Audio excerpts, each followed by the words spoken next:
You look nice.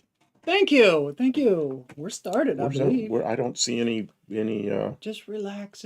There's something in the way here. something's in the way. Oops, everything went away. Everything's in the way. There it Oh, is. there. Yeah, okay. Now we've got a There's our kilobits per second. yeah, we had a little gauge down there. There wasn't something was covering it. Some We are stupid thing. live. It's Tuesday night from the Del Campo studios here in beautiful Clarksville, Tennessee. Tennessee. Yeah.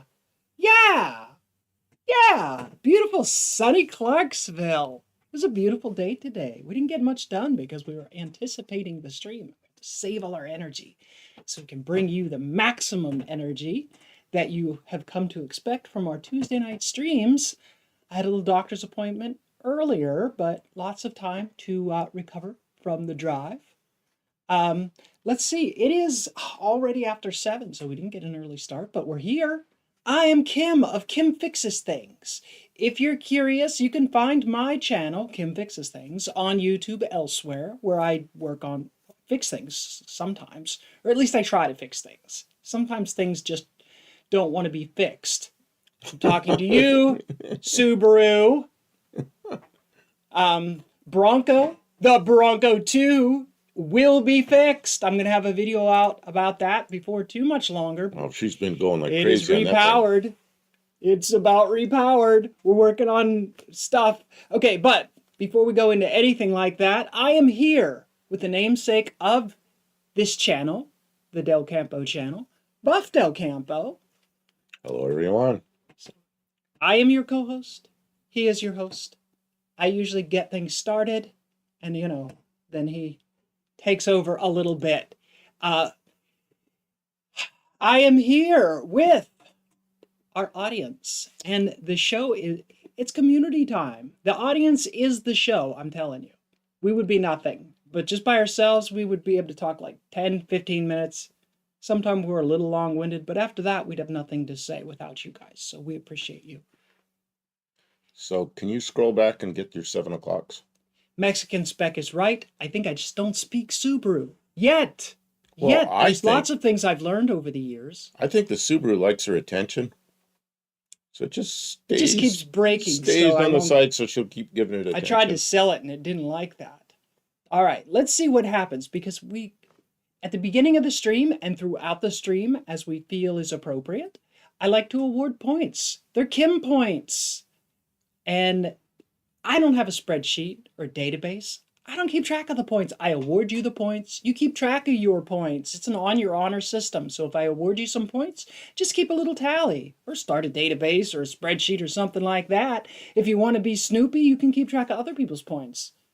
But I don't think you should probably do that. And one of the things that I award points for is for early arrivals, people who get here right on time.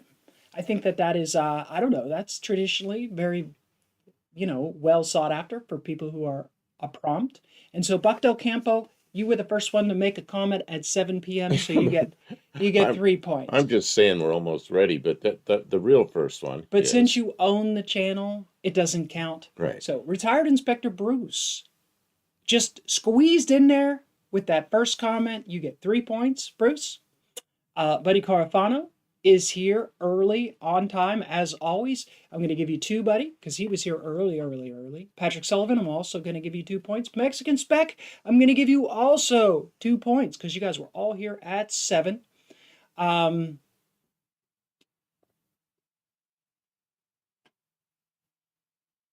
I was finally suggested an Olive video on YouTube. I did not, I don't remember. I didn't know she made videos. Let's see. There's greetings all around, back and forth. Downtown Burbank, perhaps. Jack Stands and Cinder Blocks is here. Sorry I'm late. No. We were late. We were like 30, 40 seconds late. 30 seconds. So we were here. We have been here for hours getting the studio ready so that we could bring you the maximum goodness of... So don't feel bad about being here at 7:02. Green screen studio magic that we do on Tuesday nights via the magical and powerful internet. I am Oz. Look at the magic I can do, right? Right now we're big, but we can also highlight Mexican Specs. What is that panel wagon? It's It's a 1958 Chevy. I have more pictures of it. Well, I just was saying that we can highlight that and make Okay. ourselves a little I less can- prominent, I right? can We show can you make more it huge, Oh, right? geez. In case you want to, okay. We can travel through time to our dyno room. Whoa, look out! Careful! Whoa! There's dinosaurs! You're making my mouse go all over. I also have the internet so that we can peruse things as you guys have ideas. And we also have Buff Del Campo has the power to look at your emails. I am Which- downloading right now. Unless you're brand new here, you already know that you can send pictures of your project to buffdelcampo@gmail.com and we will get that email. How many emails have we gotten this week? I don't know, a bunch. A More lot? than a page, yeah. Okay, there's a bunch, and he will download them and we will show them on screen and talk about them. But now, first, I want to get Mexican Spec sent this really nice looking 58 Chevy panel okay, truck. But I'm Mexican Spec, thank you for being here as our moderator. You guys, gonna you show guys be on good behavior. I don't want Mexican Spec doing a bunch of extra work, right? Putting anybody in timeout or anything crazy like that. You know, be on good behavior. But this is a community stream. This is not just about us. This is about like us all. We're like working together. We're like friends here. I want to see you succeed. I want to see what you're doing. I want to see your project. I want to see your progress.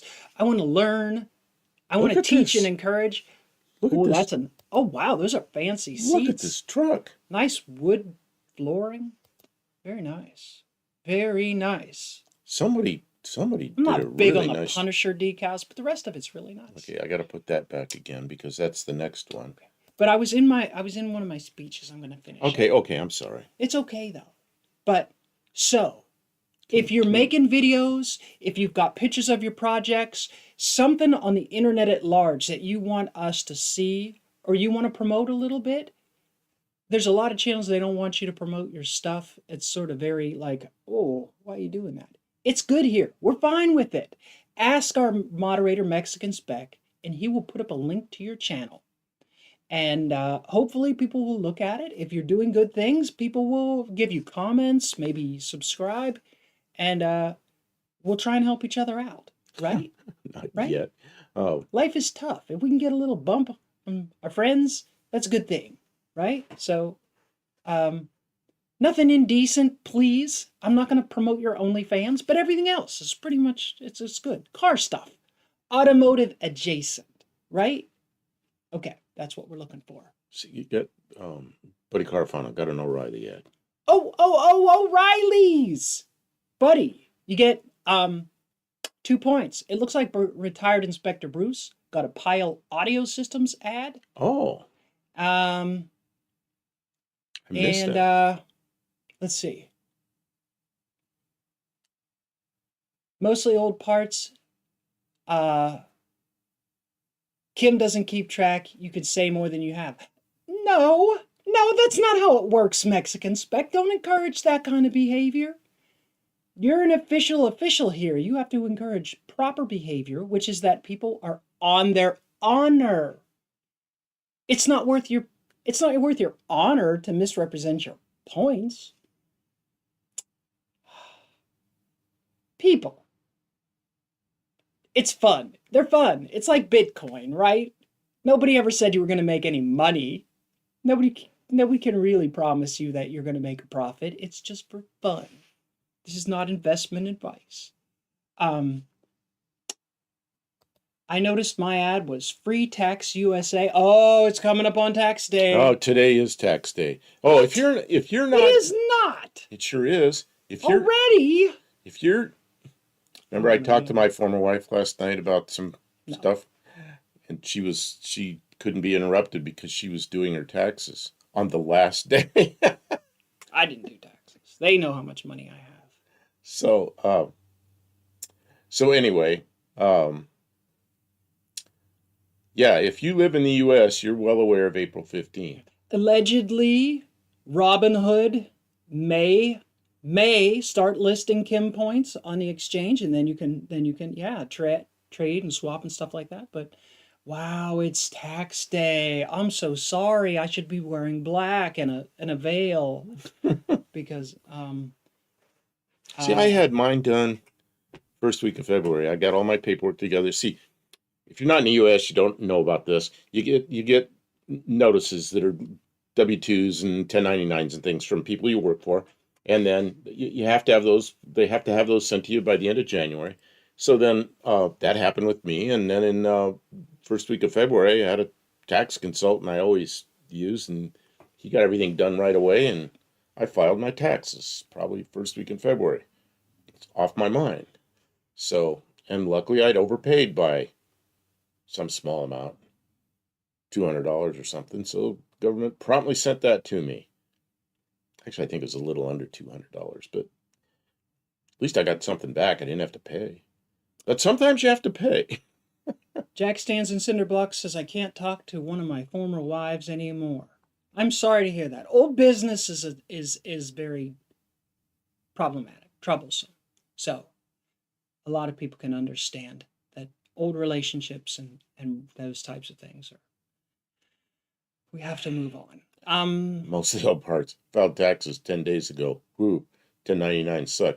Yeah, the 1099 form, for those of you that are not in the US or those that have never had a 1099, that's when you do work for somebody that you're not really an employee. You just like you go do a bathroom floor for them or something. I'm going to be And they right pay, back. You okay. keep on And with they- it. and they- 1099. What is the 1099? and they pay you, and then they have to report that to the IRS. So they send a 1099 to the IRS, and they send one to you to show what you made, and then you're responsible for paying taxes on that. So I'm on Social Security. Social Security sends you 1099, and then YouTube sends you 1099. And the only thing that saved me last year was I also worked for a defense contractor part time, and they took taxes out, so that's why I owed or didn't owe. I was real close on it, and I didn't have to pay a big chunk of money. Um, Jack stands at center blocks. I can't talk to one of my former wives anymore. Yeah, they're like that. I didn't. Yeah, this is like from ages ago. From my oldest son, he's 43 now, so yeah, that was a few years ago. Uh, but she does physical therapy, and I had some questions, like a second opinion on some things I'm doing. So that's why I was Oh, talking to death her. and taxes. He says she's gone. Well, I'm sorry for your Oh, loss. Even if you're not with somebody anymore, there's that stirs up a lot of memories, and there's grief tied to things that can be very difficult to explain or even understand. But you're welcome to talk about it here if you need to. Although our primary thrust of conversation is cars and automotive adjacent, but we could talk about life a little bit, especially as the hours go by. We like to start the stream to be a little bit focused. Tonight's focus, because we always want to talk about your projects, whatever you're doing or working on, whatever's going on in your shop, your garage, your YouTube channel, any of those things. We also pick a year. And this year, if you hadn't guessed already by our intro, is 1958. A year that I know nothing about. I wasn't even imagined yet. I was 4 years old, and I was at the age where I started knowing what every car was, When and I was dinosaurs roamed the earth. really interested in cars in 1958. The Great Thunder. I was a little kid, but I still was. The Great Thunder Lizards. Here is an actual picture of 1958. All she knows is ancient history before her time. Yeah, before my time. I don't know much about because being from the salty Great White North, all the 1958 cars that still were around were not on the road. They were parked safely in someone's garage or being restored or being, in some way. No one was driving a 1958 car in my memory. There were none around. You had to go to a car show or a museum or something. A museum! 1958 cars were not that old, but there were none around because the salt just destroyed cars. And it wasn't that expensive to get a new car. Where it is now, it's like buying a house. You signed your life away for like 7 years of monthly payments. people could go and buy a new or nearly new car every couple 5 years, and it was not that big a deal. And when they got really, really rusty, most people didn't wasn't worth the fight. So So, now they expect cars to last 20 years, 30 years so, because they're still paying for them. oops, what did I do? JB sent in a series of cars, like kind of like what you like, the old dealers, the old uh, All right. transporters, all that kind of stuff. We're And going to that's look what at a bunch of stuff from that's 1958, that's what hopefully. this is, I'll 1958. bet you I learned some stuff. Have we done 1958 before? I don't think so. We do sort of a different year, and we've been trying to shift decades around just so to keep it fresh. But I think a lot of people, maybe if they're not super familiar with 1958, that there's something from that year that struck them as What's this? interesting or important. Terry Mott says I was -2. Oh, you're negative. That was your age. I see. Right, not even born yet. 1960. I was in kindergarten. I went to kindergarten in 1959. Finished in 1960, and yeah, I knew like every car by then because I walked to school and in the neighborhood and this street and that street and little turns. I knew every car in every street. It's just I had to know what they were. Just me. Jack stands and cinder blocks. I apologize. We're missing a lot of comments, but I'm just trying to I know. get back into it. 1958 BK Before Kim before Kim. says, so once you're monetized, do the cars you buy for the channel become a tax write-off? They can now. Yes. If you get audited, you're gonna. It depends on the auditor, I guess. Is that all you use the car for? If it is your personal primary vehicle, it's not going to be. it's unlikely that you're going to be able to claim that as. But if it is a vehicle that you don't drive, I mean, and then the same is with like maintenance and repair costs and parts and stuff like that and storage, all that stuff could technically, obviously, consult your tax advisor and don't do anything that's not above the board. But if you document it properly, I would bet that you can use a lot of those things as a reduction in what you pay in taxes. A lot of people are like, it's a write-off. It's like, well, you have to make the money before you can write it deduct off, the yeah. expense. So we don't make we don't make that much money to have to claim a bunch of expenses. I keep track of everything we're spending on these cars, but Yeah. what we make on YouTube right now is like this much, and we're spending this much. So Yeah. it's like Kim says, you can't write off more than you make, and so so. But yes, And we you don't start make making enough. money. Yeah, absolutely. With what we're making on YouTube, that's below the taxable. cost of an accountant to do the business tax. I still have to have the accountant because of my other income. But yeah, so, and I always have a tax consultant do my taxes because if I get audited, he'll help me with it. And what's kind of cool about I met this tax guy from a friend of mine, and he was a former. Actually, he has two partners, and they are both former IRS investigators. So they know what IRS is looking for. So those are good people to have as tax consultants because they're going to tell me, I don't do that. So I like having that guy around, and that's why, because then I don't have to mess with it. I just hand him the paperwork, and he tells me how things are. Olive says, I'm not sure if we've done 58, but sometimes have digressed there. Yeah, I know we have discussed We did some that things. last week a little bit. Yeah, this popped up, this car here, because of the trim on it is a 58, but we obviously had not. Yeah, so we bounce around. I can't remember the designer that put all the music notes on. I don't know who knows the music note designer person. I should probably know it because If you can make it a business vehicle, there may be another way. Well, it's too much money. A vehicle is way more money than what we make in YouTube. So, and what we make on YouTube is, like I say, right now is this much. It's almost nothing. If you had no expenses, you're not going to pay tax on it because it's below the threshold of what they're going to tax. It's like when I was a teenager and had a paper out. Wasn't enough money. Wasn't turning.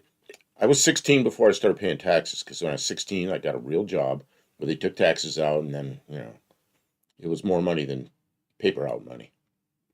So that's when that happens. And right now I'm like a 15-year-old again, making that kind of money. I hope to build this YouTube channel to the point where it is taxable. God, is that a goal? We want to be taxable. I just want to have fun. I like having friends. He wants us to grow, and I understand if we grow, there's more potential to make money. But like if we get bigger, it's really hard. It becomes impersonal and cold as an entertainer when you have a lot of people to deal with. Although, like UTG Tony, Yeah. he still stays personal with everybody on his lives. Yeah. And he can do that. And he has 400,000. He's very sharp memory for it, yeah. 400,000 subs, and they earn their living doing that. That's their job, and they support themselves with it. And so it can be done. And I always look to UTG as like, yeah, I wish I could do that. It's the possibility. Mostly old parts. In my opinion, 58 was a transitionary year from Tri-5 era and just didn't have the pop of the 55 through 7 or the 59 through 65. Yeah, the 58 Chevy was an odd one, wasn't it? The 58 Chrysler 300 was probably the best looking car. The 58 and the Apache was the best truck.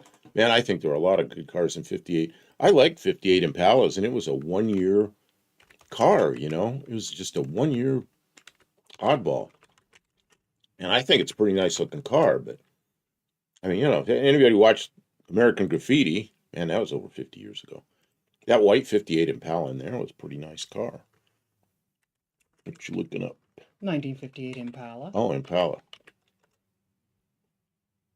Mexican Spec says 420,000 subs now. I assume that's UTG. That's a lot. Yeah, how many do I have, Mexican Spec? I haven't looked like in the 4, last couple of hours. Yeah, it's 4,000 something. I don't know what it's at. See, the 58 Impala, see the blue one next to my head?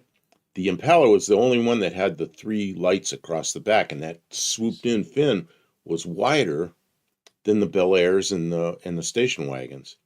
The station wagons only went in far enough for one taillight. That's because it had a tailgate.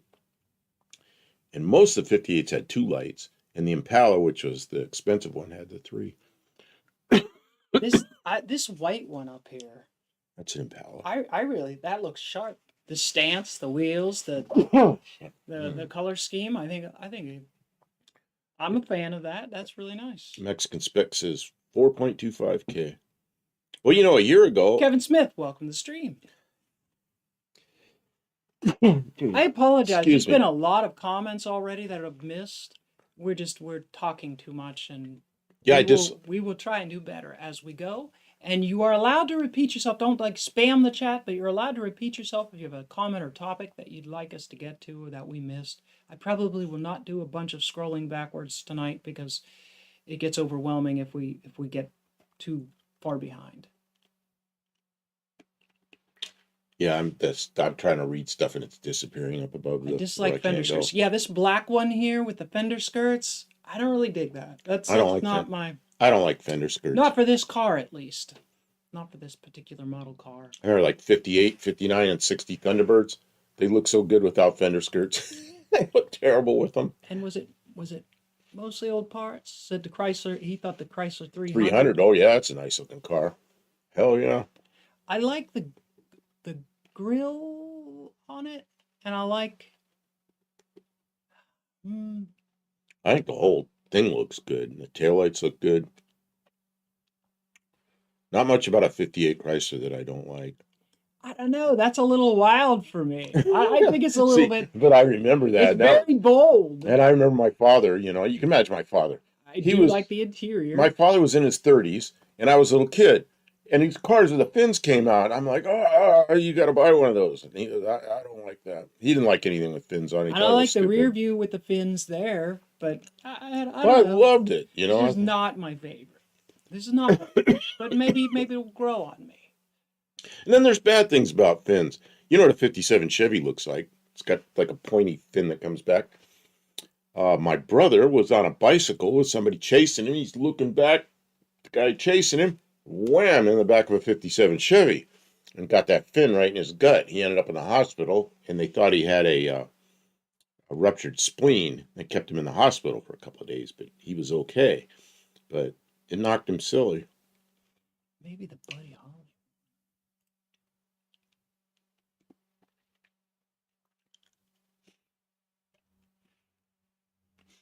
I don't know. Hmm. Well, I want to go through these pictures that were sent to us because there's a lot of pictures. All right, let's look at some pictures sent in by viewers then. That sounds great. Gotta go change screens. There we Okay, go. so This is Buff Del Campo's screen. this is. I'm gonna move us a little bit to the corner.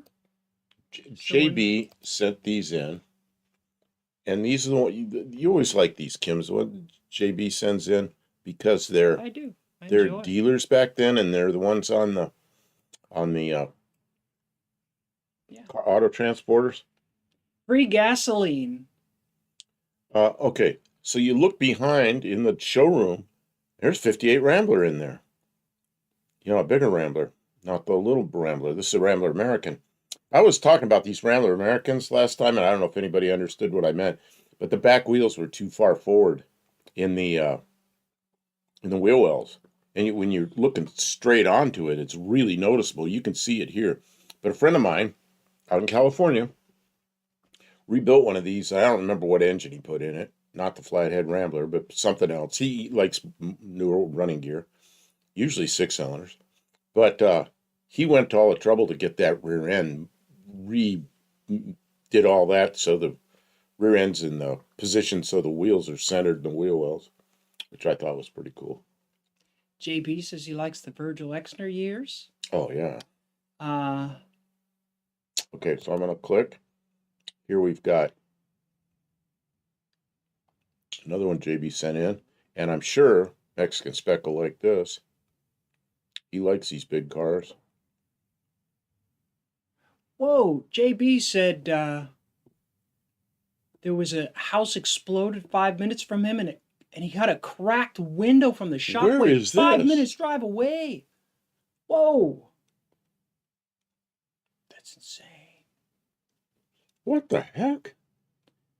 Mostly Old Parts says I went all the way to Springfield, Missouri today to pick up a 72 Dodge Charger. That is a prize. Wow. 9 hours on the clock for the day, and it's parked in my buddy's garage. Congratulations. That's a heck of a car. 58 Edsels. Check the gas and fill up the crankcase. It wasn't quite that bad.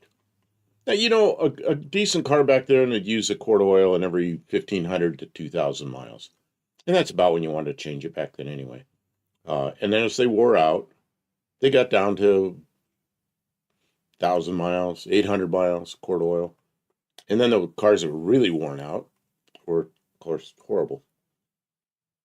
I worked in a gas station in 1970. We had this, you could sell, remember, oil came in quart cans, but we also had a 55-gallon drum of this stuff they called reclaimed oil. And it was filtered somehow, I don't know.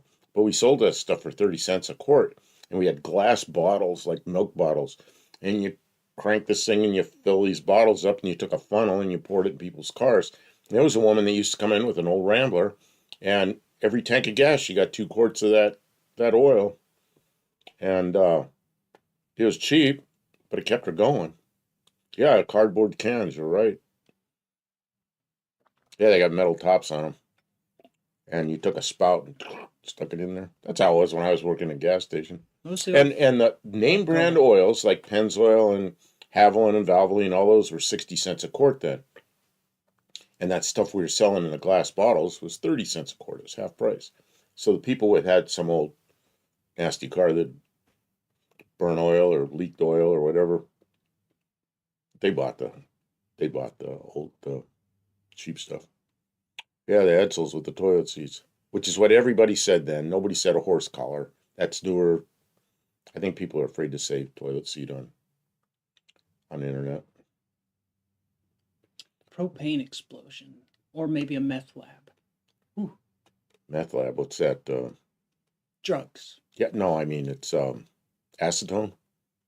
I don't know. Because we used to buy, we used to buy acetone 55-gallon drums, and there was some concern about why we had that. Being used to make meth. But we used it As all day, acetone. every day. We were using it in the airplane shop, cleaning stuff, you know. Yeah, we took acetone, wiped down every piece of aluminum that had to be sanded and bonded because you couldn't have any oil on it. Of course, when the sheet metal comes through the rollers, when they make it, here's the ads. When the sheet metal comes through the rollers, it's got some oil on it. You can't see it, but you can't bond to it. Oh, here we go, 58 Plymouth. Oh, I like the factory pictures. They're cool. Oh, there's your 58 Chevy. It's a nice looking 58.7. Smedley Chevrolet. Twin Oaks, where is that? I can't see. I'm in the way. I don't know. Where's 84071? Well, look at where I can't. Oh, Vandalia, Somewhere in Ohio. Oh, Vandalia, Ohio. There you go. You could just look at that. Oh, look over there, Sorry. Vandalia, Ohio. That's over by. That's in the southwest corner, kind of where.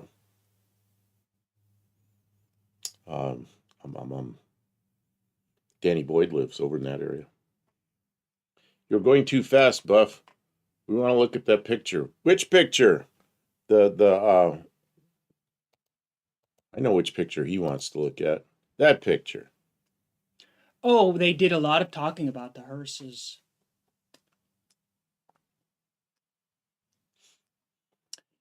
If you are watching after the stream, or if you're watching now and you do not see the chat, well, you're missing out. Because a lot of what happens in the stream is going on in the chat. And I got to tell you, our voices are exhausted on the nights that we read all of the chat. So if you have some type of device that allows you to see the chat in replay, boy, it really helps. It adds a lot of depth to the conversation to see everybody's input. And we appreciate everybody with your comments. I can't read them all. I'm trying to read them all, but I can read about twice as fast as I can speak them out loud. Okay, Mexican Spec. I should hand him the mouse and let him click through. Those old service stations always smelled the same, says Andrew Button. Old cigarette smoke, grease and gasoline, but not like today's gas. Those places smelled wonderful. I have fond memories of the Exxon station down the street. It was a great big old family place, family-run place, and yeah, that's gas and the gasoline in the 50s and 60s smelled so much different than into the 70s. It all started changing. They started. And it stinks after that. The corn Early, it had like as before that, it was I don't know what the additives are, but they made it stink. But 50s and 60s gasoline just smelled good, and well, it wasn't. You can't mistake. And it wasn't a gasoline spill. And it wasn't the lead either, because it started to stink like a good 5 years before the unleaded came around. No, it's just the formulation. Yep, something they did. End of the line. Hey, look at that. So 58 Plymouths. Kevin Smith says he learned to drive in his dad's 73 Mercury Monterey. What a boat. Oh, yeah. Oh, what happened? That's a barge. This thing just went crazy. Why did it go crazy? Okay, I'm going to close it and start over because it went nuts. These things happen. It just went through You've overwhelmed the computer. It went through a whole stack of pictures. It just went through a whole stack of pictures for no reason at all. Okay, there's that. The other one too. There's a lot going on in those pictures, says Mexican Spec. You're not doing what Mexican Spec wants. I should get a mouse that he can control. Look at Capital Chevrolet. There's a bunch of 58 Chevys. But somebody in here said they learned to drive in a 58 Chevy. So back a little ways. I don't remember who it was. I saw it. Back. I saw it. I was just wondering if it had power steering or not, because not many of them did. But 58 Chevy with manual steering was kind of the normal feel cars had then. It's very slow, so the ratios, so it was easier to turn. A lot of cars, I don't know if the 58 Chevy did or not, but they had negative caster, so it was easier to turn. Although I don't think the 58 Chevy had negative caster, but that's how they made it easier to turn. And of course, the tires were about this wide. So, Mostly Old Parts says the gas smell was from aromatics that were added to keep gas from evaporating in vented fuel systems. Yeah, that's one of the major advantages to modern cars is they have somewhat pressurized closed fuel systems. And yeah, under a little bit of pressure, gas does not evaporate nearly so badly. Oh, here we go. Later, it was just bitter. Look at that, Yeah. a DeSoto Plymouth dealer. Man, you don't see that anymore. No DeSotos, no Plymouths. That's pretty cool looking. Go there to get your DeSoto. That's what DeSotos look pretty good. DeSoto was kind of a, it was a step down from a Chrysler. People that had DeSotos, I remember the kids really didn't like that their parents bought a DeSoto because it was kind of like old man's car. But they weren't old man's cars. Is this one right behind us? Is it considered a fish mouth car? Not really. I don't know. I think the fish mouth the car. front end on this car here or the front end on the far one are the ones I like best. The middle one I'm not the biggest fan of. The middle one's 58 Plymouth. That one's pretty cool, but you can't see the far side of it. I don't know what it looks like. The fish mouth one is probably the 58 Packard Hawk. I'll get to the 58 Packard Hawk at some that'll point. be later then. Okay. 58 Ford and a 58. What is that? It's a Chrysler? It's 58 Chrysler? I was going to say, is it a Chrysler DeSoto? It's a Chrysler. Okay. 58 Ford's first year with the quad headlights. A lot of 58s first year with the quad headlights. Fish sucking lemon was a 56 Oldsmobile.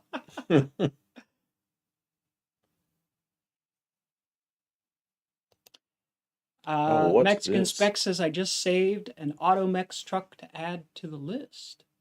If you guys have not seen Mexican Spec's fleet of cars that are, for sale, you can check out Mexican Spec on Instagram. And it's cool to look at the cars. And also, if you know anybody who's looking for a classic car to import from Mexico, you can find a car there and then talk to Mexican Spec and he'll help you get it. Believe it or not. This is Jack Stan. He's done it before and he'll do it again. Jack Stan says it says New Yorker, Mexican Spec says. Yeah. Oh, the Chrysler, yeah. What's W? Just W. Yeah, 57. Those aren't 57. Are those 57s or 58s? They could be. We're supposed to be doing 58s, but the 57 and 58 Mercuries look so much alike. I can tell by the taillights on the 58, the lenses, but the shape was the same. And I can tell because they had 4 headlights, but in these pictures, I can't tell what they are. So is this like the paint drying booth? It kind of looks like it, doesn't it? Neat. 57 Mercury wagons, says Andrew. Yeah, and JB says they're 58 Mercury, so I don't know. They could be either. Oh. And look, they're hardtops. They're hardtops. There's no post between the front door and the back door, like Mercury did on station wagons, and so did a lot of GM cars and maybe some Chryslers. The posts were missing. Mostly Old Parts. I brought up yours, but we're still doing these pictures. But I got your suggestion and bookmarked here. I would go to Kmart, get my Fruit of the Looms and a model car or two. Man, that's it. If I was in a store when I was a little kid with my parents, and it was a place that had model cars, man, that's where I was. 1/25th scale AMTs, MPCs, a few Johans. But man, those are my favorite models. Ooh, Jack Stands in Cinderblocks says, Empire of Rust just challenged me to trim trees with him and Junkyard Digs. Wow, that's an exciting cameo opportunity. What do you mean challenge you to trim trees, though? I don't understand that. A tree trimming challenge? I'm good at trimming trees. Bring me along. I'll be your what's that called when you bring in a pro? I don't have the energy to trim trees all day long, but I'm really good at it. Look at that. Mercury, 58 Mercury with the quad headlights. The taillights, I can tell because they kind of swoop into that concave thing there in 58, 57, they didn't. But the bezel is the same. And then the 58 Lincoln. My God, that was a big, gaudy car, wasn't it? I swear I had a building like that on my little HO train Oh, with the set when I windows was, like that? yeah. So many dealers looked like that back then. I Was it- remember a lot of dealers looked like that. Patrick Seller, for me, it was the pet store areas, fish, turtles, birds. Remember those little green turtles? Man, that's a terrible thing we get those turtles. Kevin was talking about going to Kmart to get Fruit of the Looms and a model car or two. There you go. Matchbox cars, There's die-cast metal cars. 58 Fords and something weird here, and that Ringer, shows. thank you. 2 points. You knew the thoughts of my brain. Okay, go back to what you mean. Where was I? Oh, that's right. Junkyard Dids did a bucket truck video this week. So, I didn't watch it yet, but I saw it was there. I'll probably watch it tonight, late at night, instead of doing video editing like I'm supposed to. Go ahead. 58 Fords. Oh, wait. No, go ahead. I'm teasing. Just being a jerk now. I've said 58 Ford like 20 times. All right, 58 Ford. Ford in Okay. 58. Okay. What year? 1958. Okay, go. The Courier, which is Canceled. the Courier, which is the panel truck Mhm. version that you show right there, they had a 57 rear end on them, and so did the Rancheros. But all the rest of them had a different rear end, different taillights, different rear end, except those two Couriers and Rancheros had the 50. They retained the 57 rear end. They probably Which is didn't kinda feel like weird. redesigning it. The parts. Weiss, Chrysler, Plymouth. Don't know where that is. I don't know. That's pretty snifty, though. Go back. I want to see something. It said 3 for $89 or something like that. I wonder if they were selling 3 for 50. Oh, fabulous 3 for 58. 3 cars for one low price. No, that's 3 different models. All right, go forward. I'm sorry. I Plymouth. just thought it was cute. Chrysler, Imperial.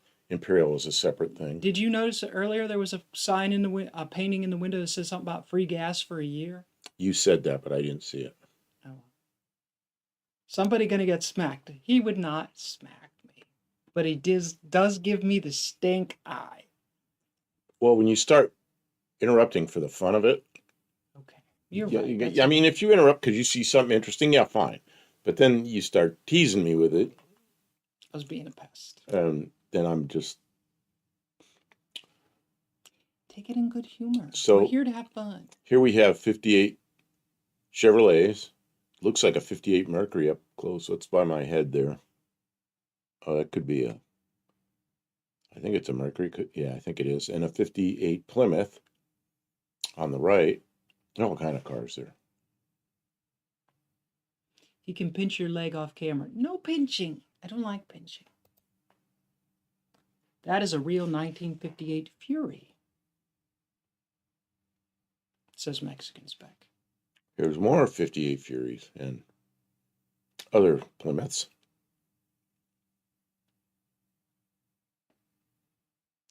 What's that say up there? It's department something final car.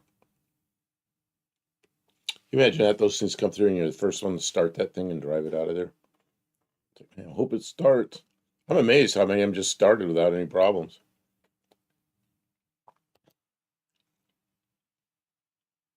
More. It's one of those car transporters the way they used to be. Several of them.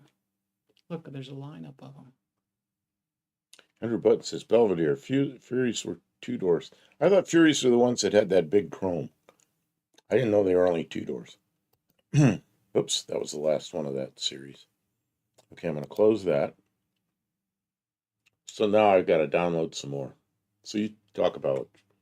Interrupt me now. I don't have anything to say. You don't have anything to say.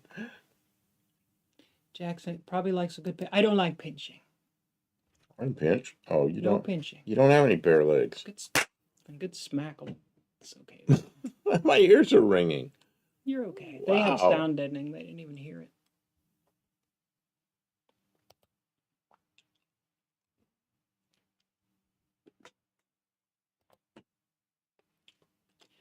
Kevin Smith says, I like the Cold War Motors 1960 Fury.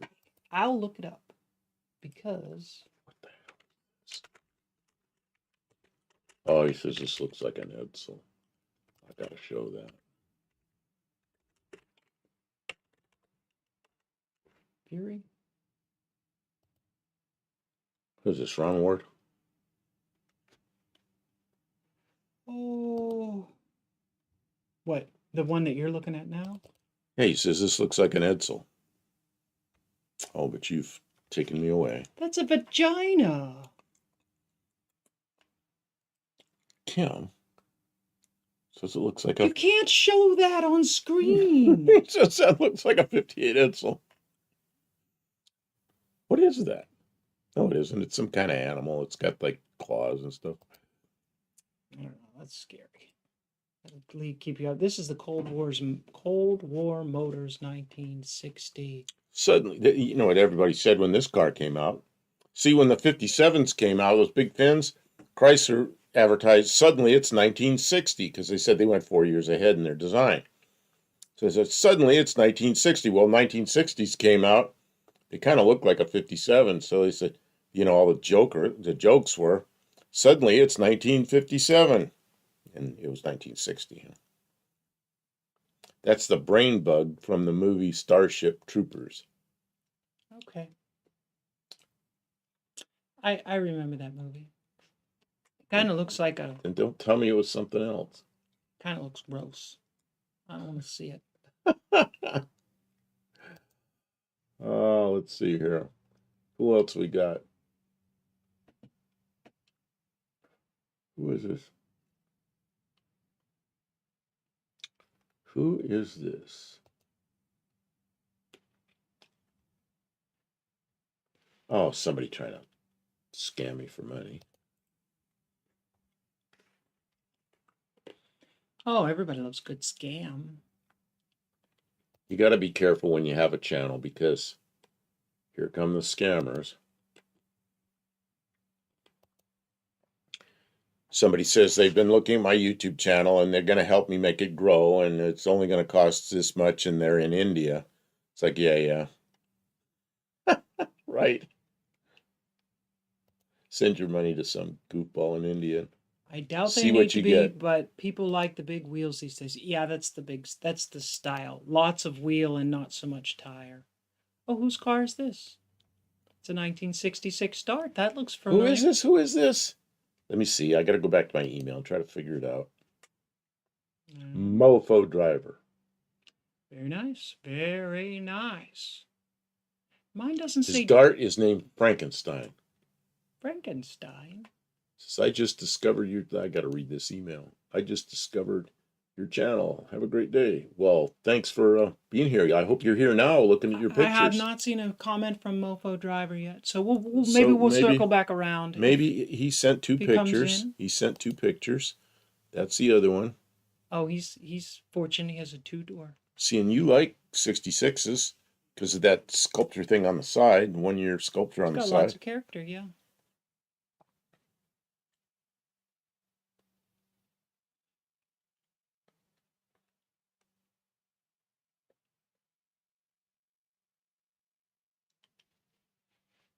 Yeah, it says Paulo says, I, of course, am not those people. Well, yeah, you know. You have to build for the audience, though. The people who are spending the money. That's who you got to build for. We are all in India. We want to help you, Buff. Please. Yeah, so what's this guy's name? We just want to help, Buff. Enjoy Wood. Enjoy Wood. Yeah, I'm not going to send money to Enjoy Wood. You clicked on it. Don't even click on it. Well, how I have to now open he it. knows you looked at it. No, he doesn't. How does he know I looked at it? You get a read receipt. I didn't push the read receipt. Let's see here. Jack Stands at Citterblock says a ton of views or subscribers from another channel. All of a sudden, YouTube won't count them. Well, if you get anything other than a debited bank account. Jack Stands at Cinderblock says, I've heard of Mofo Driver. Yeah, they were here. A couple of streams. I've seen the name, and they've commented about some stuff. So they finally. But if they come back, if they come in, we'll go back to it. Okay, this is Buddy Carfano sent this 58 Thunderbird. without fender skirts, and it Oh, looks good. I got to change the scene. There it is. Yeah, without. That's not a 58. No. That's a 60, isn't it? Fail. But it's the same body. Well, the grill's different. Can you look up 58 Thunderbird I surely can. and see what the grill looks like? Because all three, 58, 59, and 60, the bodies look the same, but there are differences, and the grill is one of them. Never been a fan of four-eyed T-birds. Yeah, the square birds is what they called them. Let's see. Yeah, see, there's the 58 is that grill. It looks like expanded metal or something. Oh, it does look a little And the different. 59 looks like straight bars across, and the like 60 looks like, and that's the 60 front end. The biggest difference with the 58 is the 58 had coil springs in the back. It was the first year Ford tried that.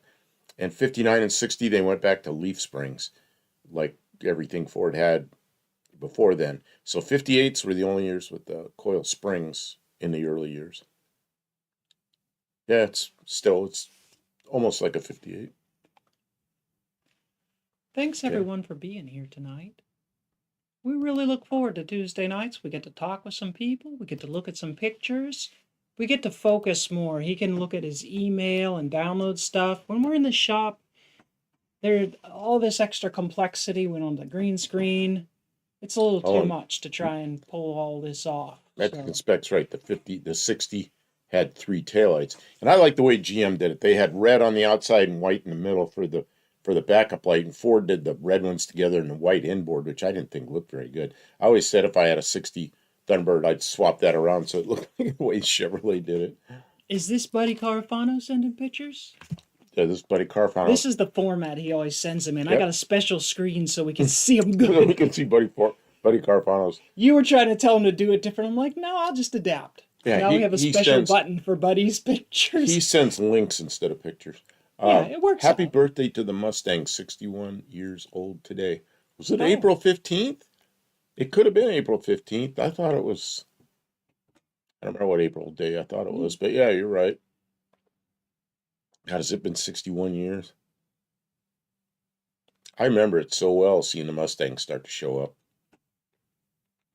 A friend of mine, his father got in a car accident, and as is today, the insurance company rented him a car, and they rented him a Mustang. And man, he had that Mustang until his car was fixed. As soon as his car was fixed, he sold it and bought a new Mustang.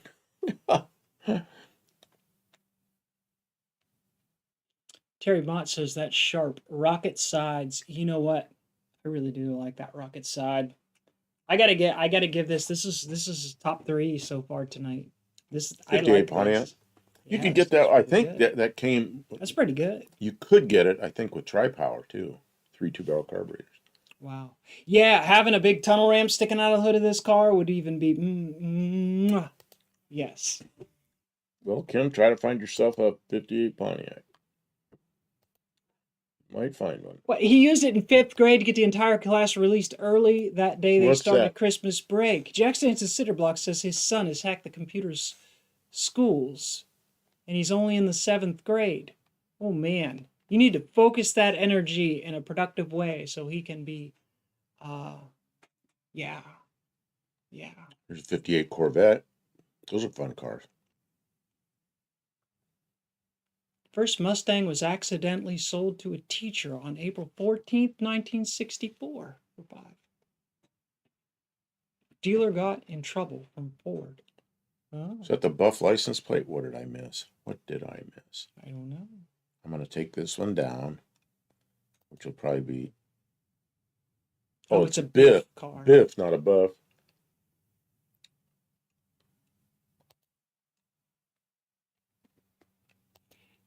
Mexican Specs says the first Mustangs sold in Mexico were made in the U.S. factory. To tell them apart, the VIN has Mex in the middle of it.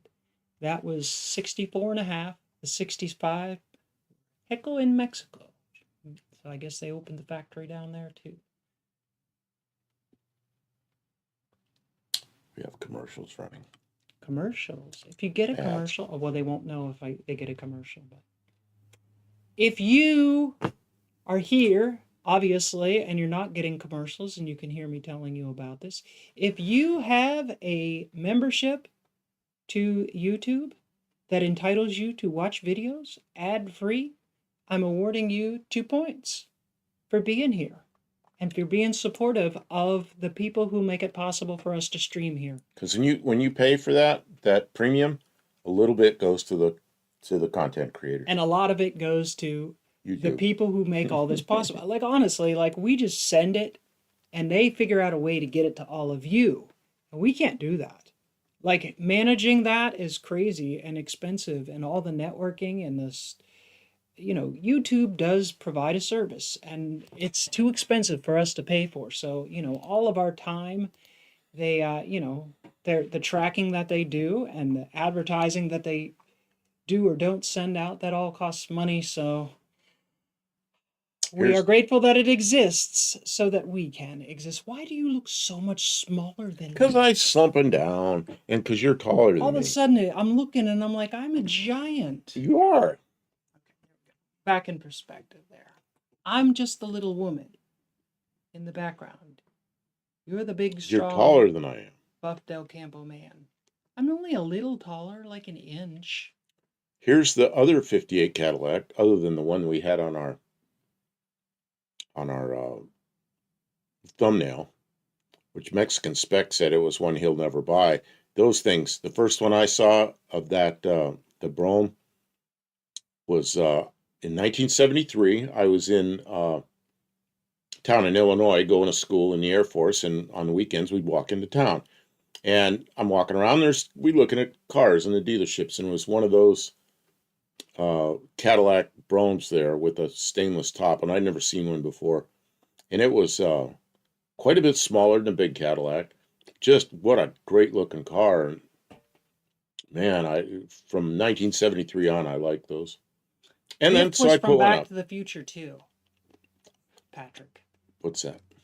Biff. Mm. He was the bad guy. In the Back to the Future 2, he was like the dumbest dumb person in ugly clothing, ugly futuristic clothing.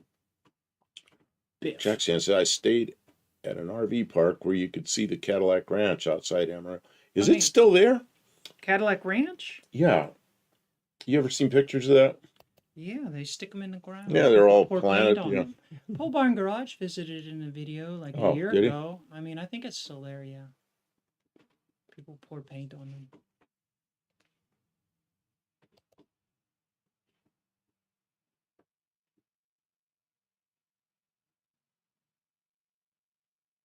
Yeah. Most the old part says, I think it's a 58 Paris. Google the price of those things currently. Somebody Google the price. I'll give you 2 points. Give me a date of sale. Give me your source and the price. And not just somebody's asking price. Rantoul? Because you can ask anything. Rantoul is where I was. And Inspector Bruce that's in here, retired Inspector Bruce. Yeah. He and I were both at Rantoul at the same time. And that's where I kind of knew him from basic training, but we were in different flights, but I knew who he was. And we got to Rantoul and we ended up hanging out together. We had a good time. Riding all over in my 62 Ford. And now, we won't have any fear. Oh, potato. Good evening, Dougster. Dougster Wolverine Garage is in the house. Welcome to the stream. A 20 by 20 garage wasn't long enough for those in the 50s. You have to cut out a notch for the fins to stick out. Friend of mine lived in an HOA and he had a boat on a trailer and it didn't fit in a garage. And he cut a notch out of his garage door so that the tongue of the trailer, oh man, HOA, they went nuts. Writing him tickets and telling him he had to fix it. And he didn't fix it. And, oh my God. Started a war.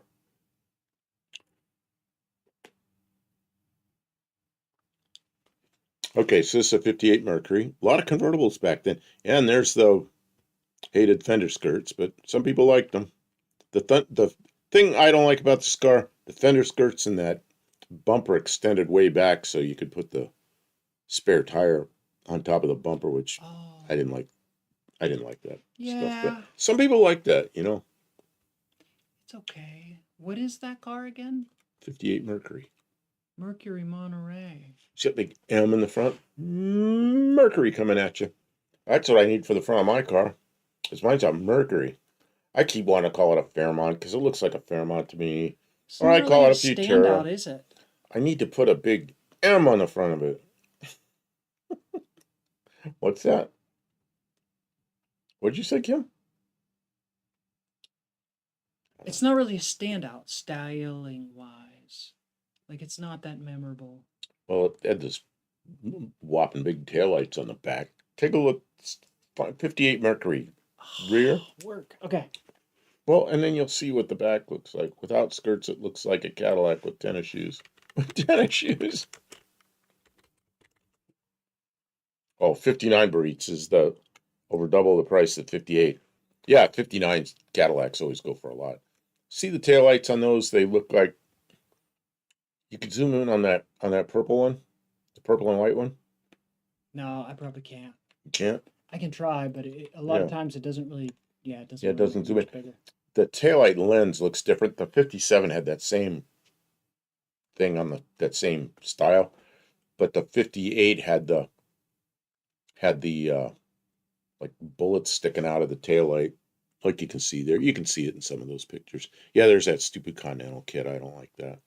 Look at that. That's just like that big old thing sticking out in the bumper. It might as well be an RV. I think that You looks. put your propane tank back there. Yeah, that's what I want to see. A car that had a Continental kit, somebody put a propane tank back there. Oh man. Or a couple of batteries. Papa Chewy had an unexpected call from Myrtle Beach. Oh, Alrighty then. so you're back. Well, welcome back. So let's see. Okay, so what have I got next? So now I'm going to try to show something else, but we're on your page now because I asked you to go to your page. Oh. Yep. You're going to have to make the swap there. I have to make the swap. Kim has control ultimately over what screen we look at. This is listed by Buddy Carafano as a 58 BMW, which I guess it is. It's an Isetta, which a lot of people think is a three-wheel car, but it's two wheels really close together. Did I do that? The engine was on the side. Did you do what? People will know. People Oh. will know. I don't know. It's a thing. The Isetta was featured in some type of television show, and the character that rode around in it said, "Did I do that?" That was one of their classic things. When I was a little kid, I loved these cars because the door opened on the front. And I was a little kid, so I thought anything different, I liked it. And the steering wheel came with the door, which I didn't understand how U-joints worked and the telescoping steering column and everything. So I looked at that every time there was a woman around the corner and a little ways had one. And I always wanted to see her get in it. And when she get in it, I'd look at that, try to figure out how it worked. And after a while, I figured it out. There was two U-joints and there was a slip yoke-like thing. And it was pretty cool. Patrick Sullivan and Mostly Old Parts both said Urkel. I'll Stephen give you Urkel. both 2 points for saying Urkel. Oh, that's for... Yeah. Tom Anderson said, "Hello, I just got home from disking 20 acres Oh, and man. seeing you were live." We are live. Disking 20 acres. How many hours does it take to disc 20 acres? I know that's a farming like thing. First you plow and then you disc. I think the disking breaks up the big chunks. Discs, you know what the discs are? That's that thing that we're using to hold up Yeah, we're using them on the floor to hold up our stands. We welded them. It's a heavy thing on the floor that holds the stands up. Riding around on a tractor all day. They have minimal suspension. That's bumpy work. I would guess that you're pretty sore. So get some rest. Hippie Long's Maybe here. Good take evening. a nice hot bath. Take a few pain relievers and maybe have some cold beverages and relax a little bit. Raw Make sure Dog. you're well hydrated. Raw Dog, 1958. Oh, somebody already told him. Mexican Spec got him. That's an expensive car. Yeah, that Mercedes then. Yeah, it probably was. Oh, and it's a cabriolet as well. Cabriolet. What Like in motor would 50. that? That's like a what is it, a 220? Yeah, it's a small 6-cylinder or 4-cylinder thing. They weren't fast. You look at Jay Leno's uh, show this week. He goes out with a guy in a 66 Mercedes with a 4-speed on the column, and they drove it around, and it's just kind of the way it was. It's still got some issues, but it was a pretty solid car, and they drove it around. But this comment was it's more fun to drive a slow car as fast as it'll go than it is to drive a fast car slowly. Some places don't deep plow anymore. Yeah, I know farming is changing. If they tell you do this, don't do that, because you get the most yield out of it and it's better for the soil, and that's some places disc only. A 25-foot disc took about an hour to do 20 acres. Wow, you must have been rocking and rolling. Don't they have drones that do that now? No.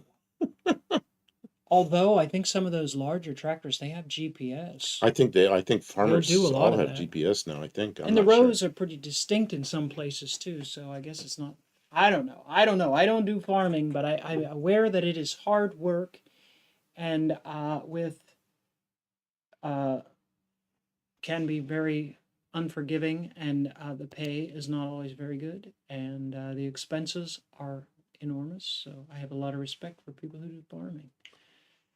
Oh, Mexican Spec says, yes, Buff, again, 4-speed on the column does exist. Yes, the first Ford, big Ford, full-size Ford, which is in 1961 with the 390 and the 3 2-barrel carburetors, the first one I saw with a 4-speed, it was on the column.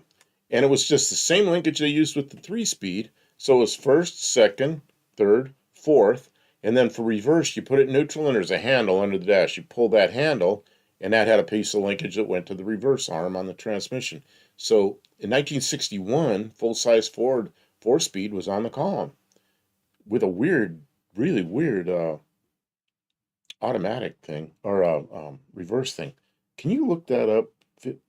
See if you can find it on there. You weren't paying attention. 50, some kind of Ford with a 4-speed? 61 Ford 4-speed on the column. And see, Okay, and I'll it look might show a picture of that goofy dash with the lever underneath. It heard you put that in It there. heard me. Yeah. Where's the handle underneath? There's a handle under the dash that you pull for reverse. That, I don't know, might have it. Yeah, farmers earn their dollars. They're talking about the things that are the GPS, and there was all kinds of good conversation I was reading, and then all of a sudden, before I knew it, we're looking up We're looking up stupid cars again. some dumb car thing. Yeah, we're talking about farming, which is cool. I don't know. There's parts here, but I don't see any pictures of what it looked like in the car. That's all right. Yeah, just they'll believe me. There's a lever. What's that one right there? Bang shift. This one? Yeah, does that one? That one might show it if you can get a bigger picture of it. There's no more bigger pictures. What's this? Oh, No, that's something that's else. a 47. I don't know. We're gonna Yeah, end well, up just getting believe distracted. me. Just believe me. That's if you all it really is. want to talk about it, you'll have to find it. Why's Roomba Rod with a tractor burning diesel would be horrible for fuel. Oh, 61 Ford was a Galaxy, a full-size Ford car with a 4-speed on the column, and the lever. And I drove one. That's stock. So you pull the lever to get reverse, but you have to have it neutral up here first. You can't put it in both. Then nothing happens. Brakes. Jack Sand and Cinderblock says Roomba is mostly random direction with sensors helping it avoid obstacles.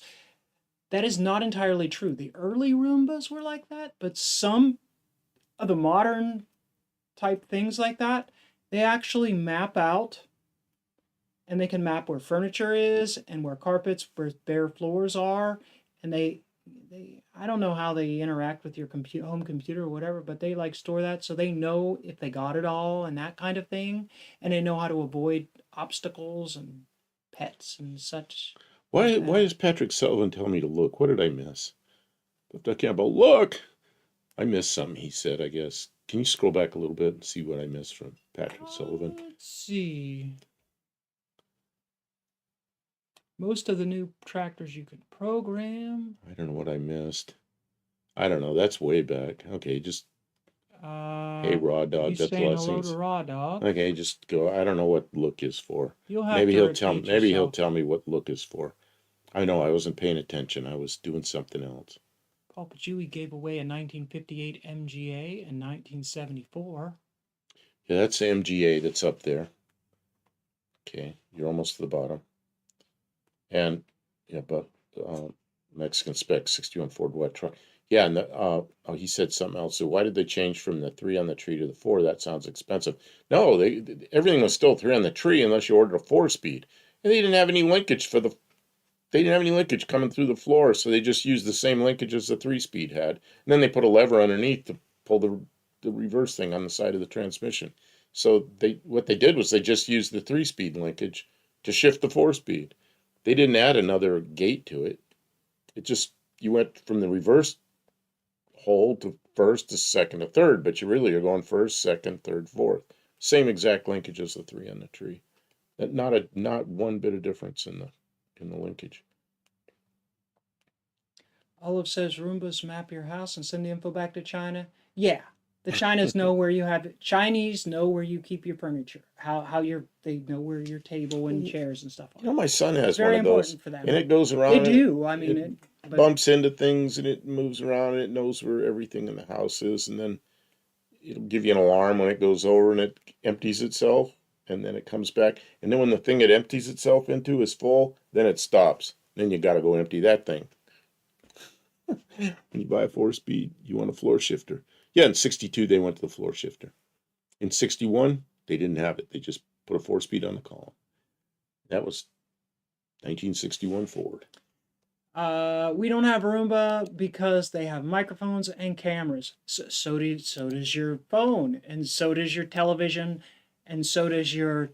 Oh, I just. So does your. I just crashed my mouse. Refrigerator. So does your toaster oven. So does your toothbrush. I mean, it's terrible. You cannot. Oh man. One of the craziest things I saw was a really expensive refrigerator. Had a screen on the front of it. And what the screen was for, so there's cameras inside, and you could see what was in your refrigerator without open up the door. And my thought was, who'd they sending this to? Got something illegal in your refrigerator? I don't know. And then send it to Uber Eats so you can order your food. Oh my God, the 50s Corvette clone is actually $160,000. Look, yeah, that's so ugly. I have pictures of that thing. That Chinese, see if I can find it. Now I'm going to make everybody sick. I want 17 now, too. I see 17 now, too. I'm not sure what that's about. Okay, Kim, you're going to have to take while I search. I'm searching. And you're not saying anything.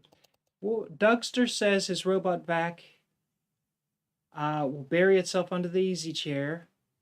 It has to be babysat. It doesn't hold lots of dust, but it does have an air filter inside. The one that we saw, it empties itself. When it gets full, it goes over to the little base station and dumps its thing and stuff yeah, like that. Yeah, my son's, it dumps itself. The only time it gets hung up is when that dump station's full. Then it stops and it tells you got to go dump your dump station. It really sounds like a gimmick.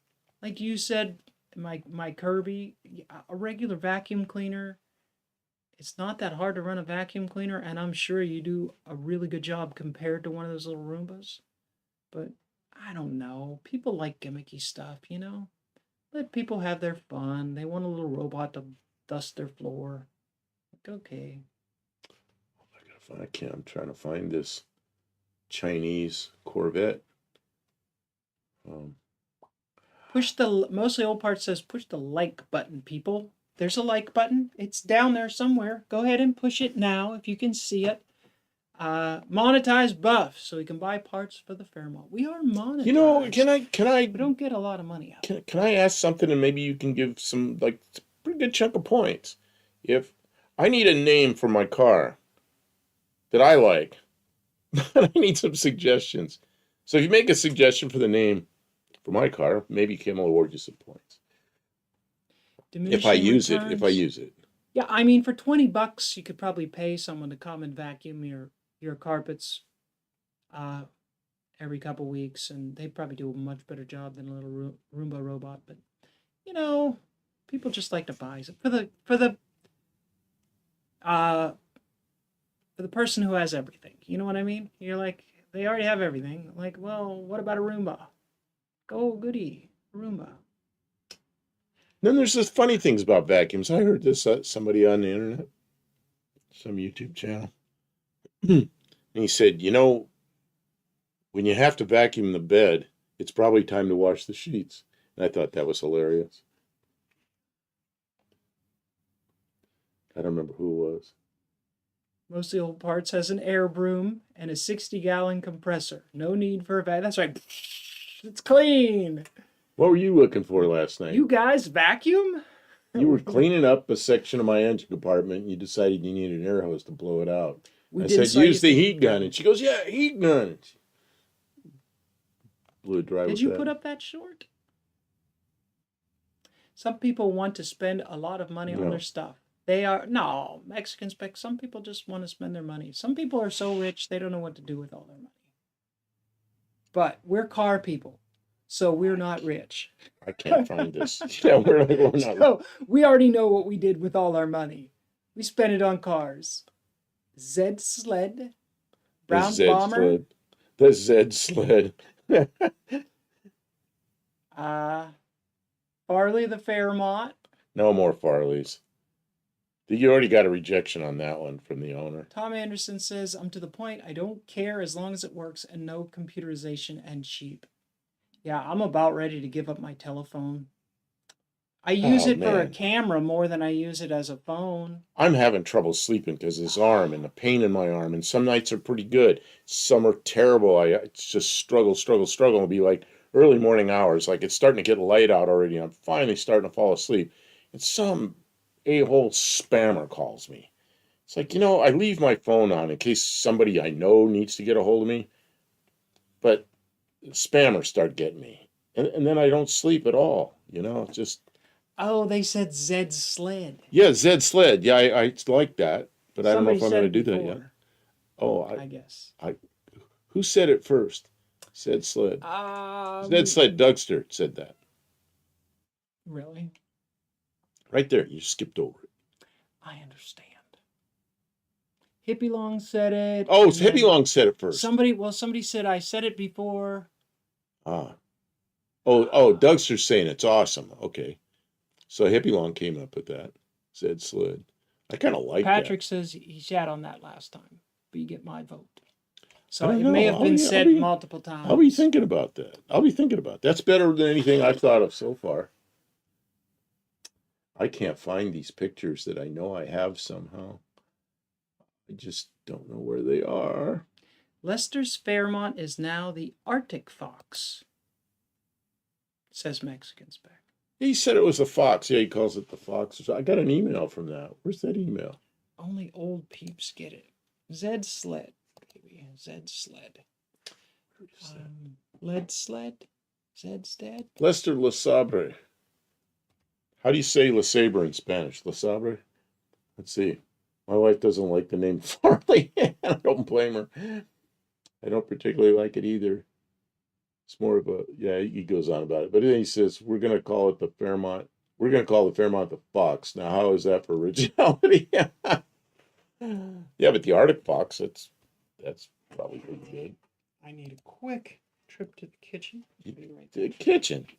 I need a quick trip. So I'm looking for the pictures I have. I don't know what I did with them. I know I have them. Don't know.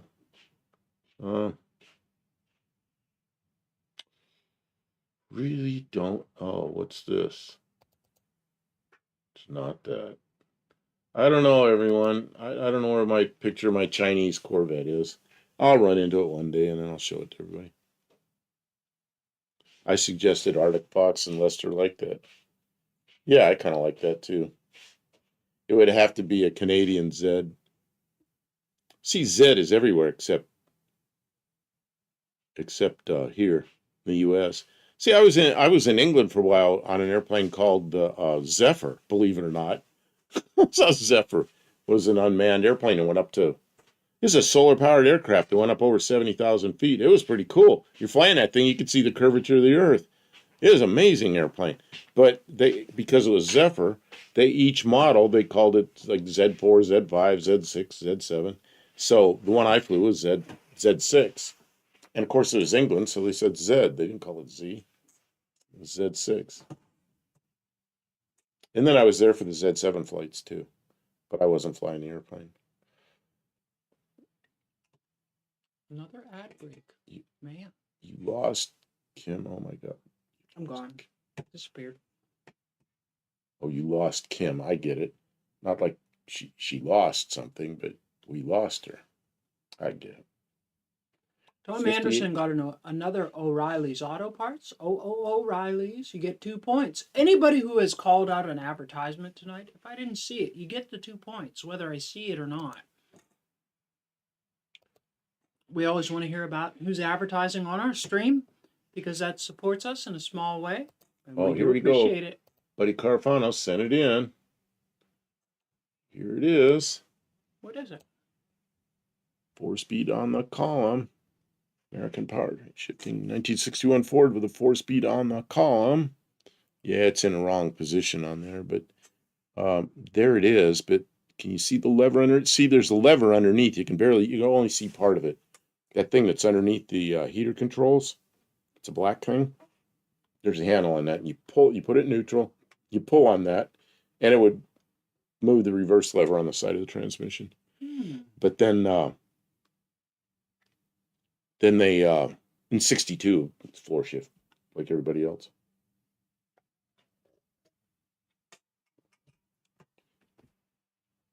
Firestone service ad. That's cool, Douglaster. 2 points. The SS Dolphin? I don't know what that means. That would be probably my my car. Wasn't that was a submarine, wasn't it? I don't know. I don't want to end up being named after a submarine because I don't want my car in that kind of position. Keep the windows rolled up so the water doesn't come in. Bryce Cooley's here. Good evening. Don't buy the Bronco Sport. It's made in Mexico. It has 3 cylinders. Oh yeah, you're gonna go after that again. This is Bryce is Mexican spec. knowledge. I don't want my reverse lever where a kid can get. You know what? Out in front of my shop, I had an employee out there, and he had some big Chrysler product. It was a big C-body Chrysler. It was a station wagon. I don't remember what it was. Big Plymouth or something. And he'd start it up, and it was sitting there on the fast idle, sitting there warming up. But he just reached in and started it. Well, the owner of the car had put his little kid in there, and she was like down on the floor or something. He didn't notice it, so he starts it up. Well, eventually she gets up on the seat and grabs a hold of the shifter to pull herself up, and she pulls it in the reverse. It's sitting on the fast idle cam. So he hears the car bark off the back tires, and he sees the car going off across the parking lot. Well, my 64 Ford was over there. Wham! It runs in the front of my 64 Ford. Well, she went down against the seat, so she wasn't hurt. The car was going backwards. But there's a case where a kid put it in gear, and and then they tried to give me $65 total the car. $65 on it. No. This was a 64 Ford in like 1978 or something. Everybody wants to see. Oh, there's the Chinese Corvette. See the green one up there? Well, I guess they all are, but you see the green one as it shows it best. The grill leaning backwards. Oh, that is the SS Dolphin. Oh, is that what it is? Yeah. Oh my God, what an ugly Corvette. I mean, it's like they did all the lines sort of right, but the proportions are all wrong. That thing's electric. Oh, man. Fox Z. Call it Fox Z. Okay, Hippie Long is sending pictures. I'm going to grab these pictures, but it's going to take me a minute because there's a bunch of them to download. for some reason. Oh, it's scanning for viruses. Each picture here I download from Hippie Lung, it says scanning for viruses.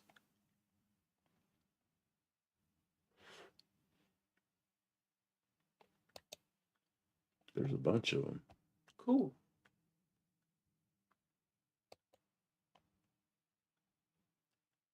Ford is trying to be cheap for some reason. Well, Oh, he's got an Amazon wagon too. Amazon, not meaning the company that sells stuff, but it's a Volvo.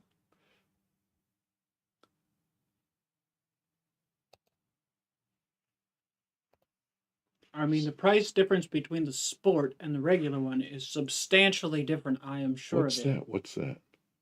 Bryce is saying that the real Bronco is. Oh, yeah, he doesn't like Mexican products. And then we got a guy in here, Mexican Spec, who's trying to sell nothing but Mexican products. I mean, just they're both called Broncos, but they're vastly different vehicles. And Yeah. buyer beware. You're supposed to look into these things. You need to understand what you're buying. Okay, so this is from. Oh man, I'm sorry. Start coughing for no reason. Yeah, it's from Hippie Long. Let me get back to where I'm struggling with trying to find my place. Okay, Hippie Long, and you've got it covered up so they can't see it. What do I have covered up? That. Well, you wanted to see the dog. I know, but we're done with that. Okay, this picture's from Hippie Long. I believe this is a parts for a 60. What year? 64 Dart. Where's my cursor? There it is. Sure does look like a clutch. Some linkages. And there is the Dart. You've And been see in the busy. background, I said there's the Amazon, which is a Volvo. But in America, they didn't You've really been call busy them working. Amazons. That clutch is neatly sandwiched between the engine and transmission, which makes it lots of fun to get to. It's a nice clean battery install. Very nice. Radiator, all aluminum radiator, looks nice. Looks like the one you used. Good deal. Good deal. Bell housing and clutch. He's got the guide, so it's being installed. It's coming together. How many points do I get? You get a point, Mexican Spec, for knowing that that is a clutch. Ah, there it is. The Volvo that was called the Amazon everywhere but in the U.S. In the U.S., it has another name. If Olive's here, she'll know what the real name of that is because she's a Volvo fanatic. I think Fox say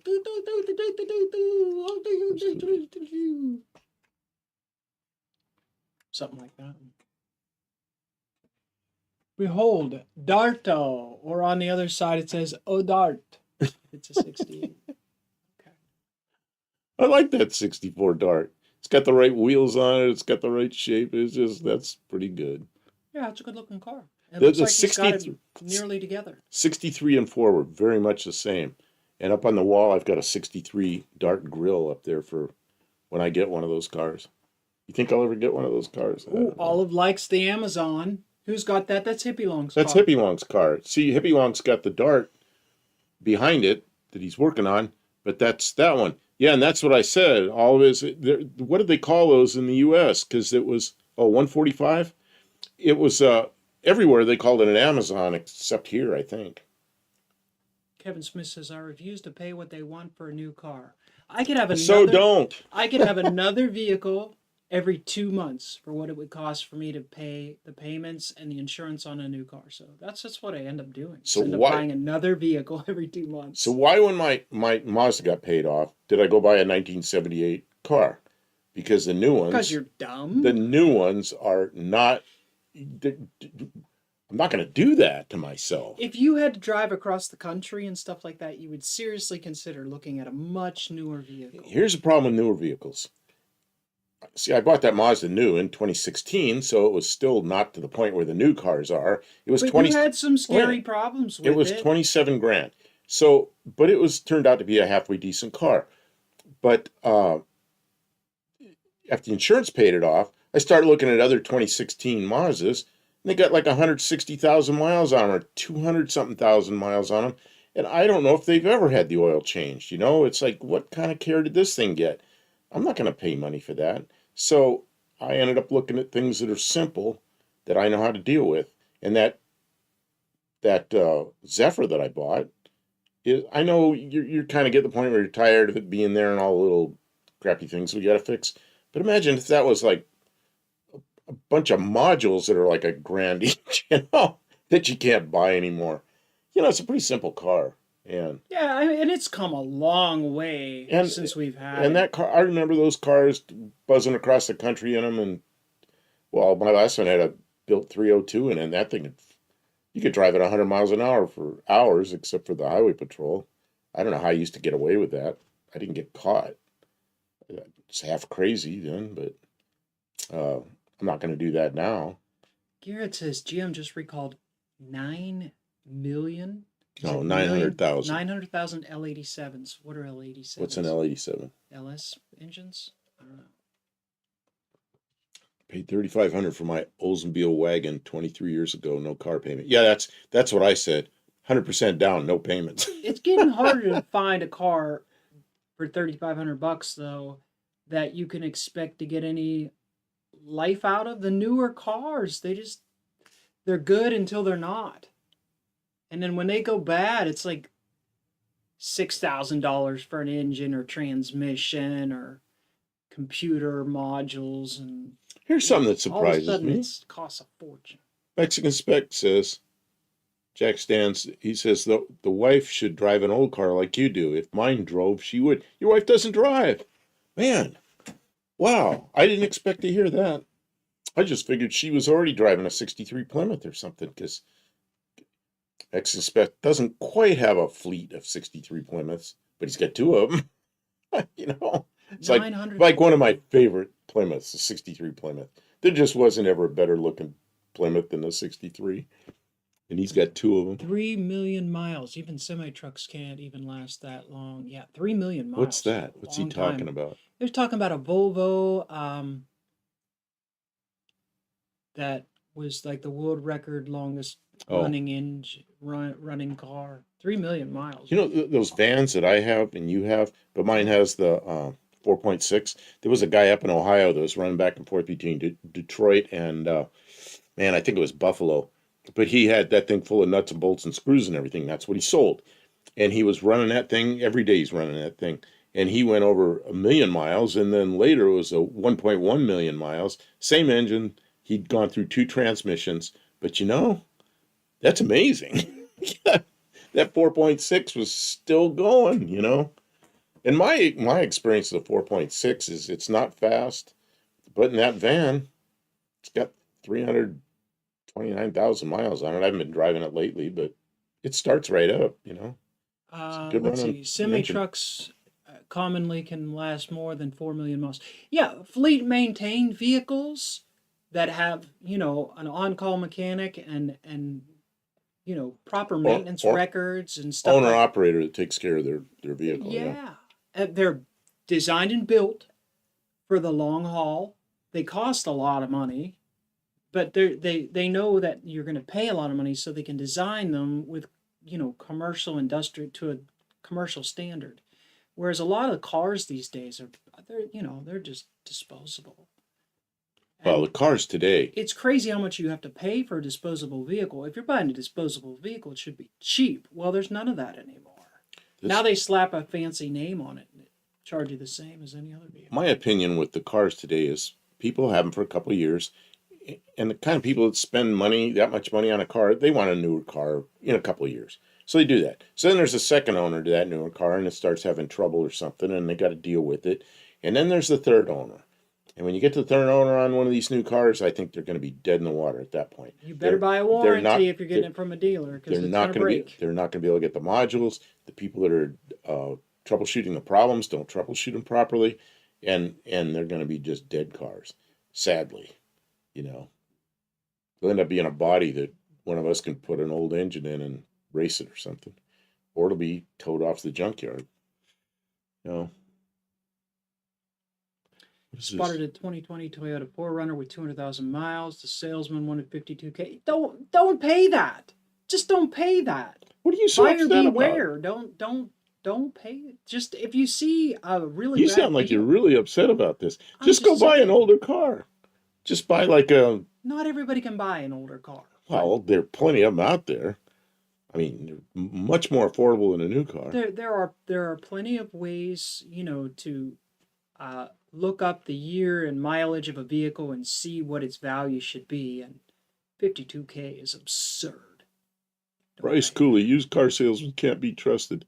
You might be right. that. No, I sold used never trust their word. I sold used cars for a while, and of course that's why I didn't make any money. Yeah. I took care of my customers, and that's the worst business I've ever been in, because I did try to take care of my customers. And I was in Ohio, and the guy that was in my district that was from the state of Ohio that was in charge of used car lots, that guy was more interested in weeds. He'd come up to the lot and he'd look around, and he'd find a couple of little weeds growing up out of somewhere in the lot, and he'd be in there writing me a ticket for it, And one day he showed up, and I'd gone in town. It was outside of town. I went in town to get some parts. I come back, and he'd taken all my dealer plates and taken the license off the wall. Why? Because I had a couple of weeds in the parking lot. That was enough of that. You know what I said to Ohio? He got the salute from me. And I just never sold used cars again. I had a lot full of cars that I had to put in my name, and so one by one, can't sell over 6 in a year. And I only had like 10 or 12 cars then. I kept a couple of them, sold them just as personal vehicles, and was glad to never be in the used car business again. But I took care of my customers. The customers I had, I took care of. All cars cost $2,500 a year to operate. Or just buy one every 2 years, I suppose. Oh my gosh, you lose so much money off the lot. The only way you buy can a come new out car every okay 2 with a new years. car is you decide you're gonna drive your investment out of it, which is what I was doing with the Mazdas until the guy ran me off the road. But I got 9 years out of it until that happened. Is that what it was? 9 years? 8 years? The other thing years. is 8 years until that happened. Yeah. the mentality of the owner, right? If you know you're going to keep the car and maintain it and take care of it, and then you start hearing a noise, you're going to get it serviced and get it fixed. But a lot of people, the people who, I've seen a lot of people, whenever their car starts having problems, first thing they do is trade it in or sell it to somebody. They don't want to deal with the problem. They just get something newer or something different. And then there's the people who, they know it's going to cost money. They can't afford to get something else, so they just keep going and they ignore it. They turn the radio up and just keep on driving, keep on driving, keep on driving. No water in the car, no oil in the car, no maintenance, old tires, no brakes, till something happens, till they get in an accident, till the engine blows up or overheats, and then it's an emergency, it's horrible, they blame the manufacturer, whatever reason it is, it's everybody's fault but their own, and there's a lot of that in the world. So, I mean, I don't know. Look who's here. Jay, what it's like. Oh, in the chat. Hey, Jay, welcome to the stream. Yeah, you don't look at the door. Look at the chat. Who's here? What do you mean? Look who's here. And she looks at the door. Jay's at the door. What is this? 58 Impala. Oh, it's stuck. 58 Impala. Oh, wrong. Interior. That's quite an interior. That's not the original. No, that's not the. What's it called? Ciadella Interiors. I mean, that looks nice, but certainly not original. That's not even a can. Push the burning dumpster into somebody else's alley. Is what that is. And then they don't understand why they can't get any money. And then dealers, they don't pay nothing for trade-ins because they know that that's what most people are doing, is trading in their problems, other people's problems. Got more pictures here coming in. Dougster says car value drops by a third when it leaves the dealership. There's been a lot of really bad markups in the last 4 or 5 years, and I don't know if that's going to change or not. Buddy Carpana said 1958 jukebox. I remember stuff like that. Oh, wow. Does it have records in it? They had records in them, and there was a thing that moved the records around. It was really I like cool. the ones that you could see the record carousels really neat. I remember. Probably at a different angle. You I can see remember in restaurants going over there and watching that thing move the records. I was a little kid, just fascinated with any kind of machinery, you know. Oh, here we go.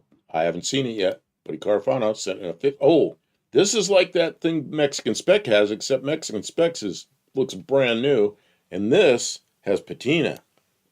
Look at that. How much patina? That's a 58. All of it. 50, all of it, all the patina. Doesn't look like it has the drip rails rotted out yet. Did you see? I just saw some guy.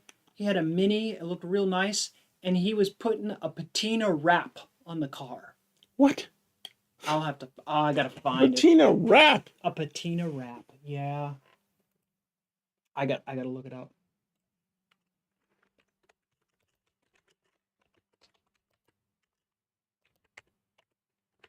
Well, I should take this down so you can see the comparison, which is the one Mexican Spec. I don't know if it's still here.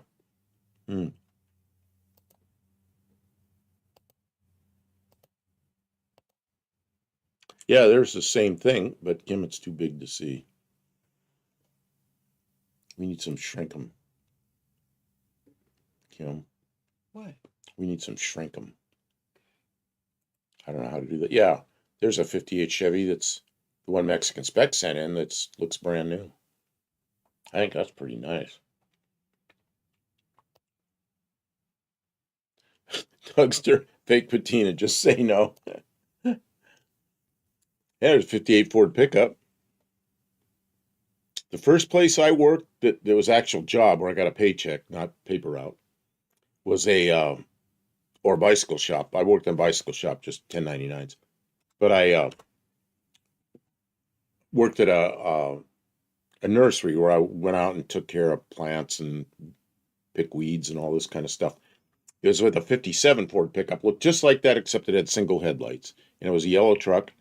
And I was 16. The guy handed me the keys. He goes, there was a number on the truck. Don't remember what it was, like truck 16 or something. He goes, go out there and take truck 16. I got in it, and it was 292 or a 272. One or the other was a Y block, had a 3-speed on the column. Drove it out to the job site and went to work. I was really proud of myself driving that truck around. Really liked that thing. And I was the new guy. So all the other guys had the newer trucks.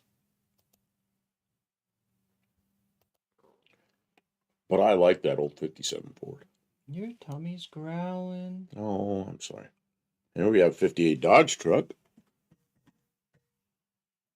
JB, I like Pole Barn Garage giving Puddin' crap for doing the patina on his white Toyota Stout body swap. I don't know why people don't. Yeah, patina. Too lazy to paint your vehicle. Well, to me, there's a couple of reasons for having patina. One is you can't afford to fix the paint. Okay. But when I see somebody sand good paint down and then wet the car all down and put acid or something on it to make it rust, then go over with Scotch-Brite and shoot clear over the rust they created, makes me sick. A White Castle commercial. Terry, you get 2 points. Anybody who gets a commercial and calls it out, you get 2 points, whether I notice your comment about it or not. Kevin Smith got a Venmo ad. See, now, Venmo is like for payment on your phone, isn't it? You can pay people through your phone. I think so. I have it. Banking It's on my phone. I know application that. for your phone. Wow, big banking is supporting our stream now. We are in. And White Castle, one of my favorite hamburger places. Really? Do we have a White Castle in Clarksville? We have a White Castle, and we have a what's the other one? Sonic? Sonic? No, it's just like White Castle, except they're different. Somebody will tell what it is. Zaxby's? They sell No, it's just like White Castle's little burgers.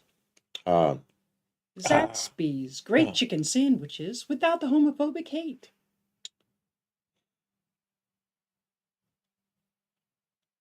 What? I don't know, VRBO ad. Oh, that's Brunt, Verbo. That's where you rent a vacation home. Brunt, That's going to be Brunt legal in a Boots lot ad of for places. me. Tom Anderson. Brunt boots.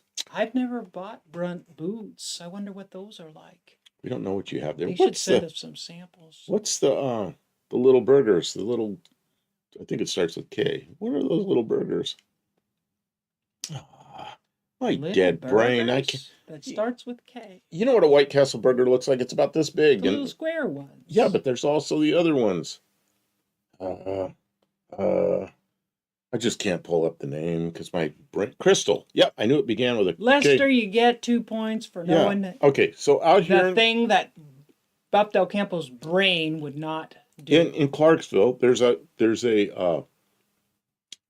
I can't think of the other. There's a White Castle and there's a Crystal right next to each other. So you drive up there and you go, I think I'll take Crystal. Or I think I'll take White Castle. White Castle, yuck, liver burgers. Oh God, I wish they were liver burgers. I like liver. Can you imagine a burger with liver and onions on it? You know how good that would be? Oh man. I know some people hate it. When I was a little kid, I hated liver. I didn't ever want to eat it. Zaxby's aren't great that way either, Kim, but they do make better chicken. Don't rub the bigotry. So it's less in your face. bigotry. It's bigotry light. I don't know. I can't talk. I don't really know their politics. So Zaxby's. We went to Zaxby's one time and it was pretty okay. And we were very hungry. It was the day that we blew out a tire on the trailer on our way back from Mopar Owls we in were Murfreesboro. We were hungry and tired and frustrated and like sort of shell-shocked by the fact that we had lost a tire on the interstate. It scared the heck out of us. And this is what happened. Zaxby's said, there's a Zaxby's. So you ever been to a Zaxby's? And Kim goes, no.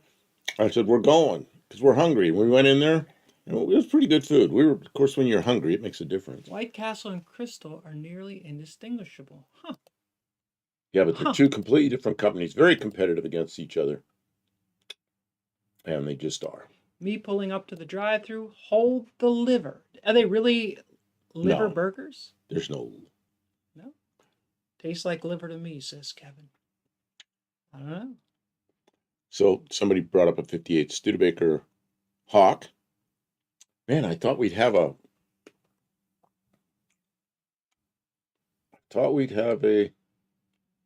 Packard Hawk by now. Packard 58 was the last year for. Oh, here, Buddy Carfon. I said that. No sooner I say that, it pops up. Here is, okay, look at this. That's the Studebaker Hawk. Okay. And then here is the Packard Hawk. Same body. But it's the fish mouth. Fish mouth. I love those 58. Oh, man. 58 Packards, I think, are great. But I was kind of a Studebaker guy. So the 58 Packards were the best Studebakers ever built. But for somebody that was a Packard person, this was a travesty because they're a Studebaker. But I kind of like them. Hippie Long ate In-N-Out yesterday. And Bryce Cooley likes Taco Bell. Yeah, Jay, what's like one of my favorite cars is the 50s 58 Studebaker Golden Hawk, or 57 will do. Yeah, 57 Golden Hawk's what ran over me. Maybe it's a Silver Hawk. No, it was a Golden Hawk that I got run over by, but that's my own damn fault because I didn't put the wheel chocks. I'll bring up what a an picture idiot of I the am. 58 Studebaker Golden Hawk. I thought that was the last one I had up here, but maybe not. That's a Packard Hawk. But the last one, which is that one, was the Golden let me Hawk. make the picture big so that's the Golden Hawk, the Studebaker. And then when you click over to here, don't click. Same body. That's the Packard. See, they did that. That sort of has that Mercedes sort of front end to it, doesn't it? That's got a lot of stuff going on. Where's the Stinger? The The front end is so little compared to the back end of that car. Oh, I think that might be the proportions are weird. photography Maybe or the something. lens. Yeah. What I didn't like about that was the turn signals up on top of the fender. How did the Packard do it? They may have had the same thing. It's kind of a They weird did. They had. I always thought the turn signals should be like just above the bumper in the grill, but they didn't do that. They did this. They put those little rockets on the top of the fenders. Very acquired taste front fascia. Yeah, yeah. It feels like they threw everything at it at one time. Like there's too many styling cues going on all at once there. You know? 58 Packard Hawk was the fastest Packard ever produced. It was a 289 Really Studebaker with a supercharger on it. Yeah, and it was. nice. I've always wanted one of those, but Shoop, man, I mean, super. they only made like hundreds of them, and collectors got them or they got trashed or As something. one does, yeah. They're gone. They're gone, and they're out there, but they're worth a fortune, you know. Hmm. Uh-oh. Oh, Buddy Carfano sent me a 58 Chevy that I can't get to because it did something return to the last page. I don't know, buddy, what's wrong with that? You sent me a link that doesn't work. Well, sometimes they don't work. Yeah, I know. Packard stuck a longer nose on for no good reason. They just wanted it. I just liked the styling.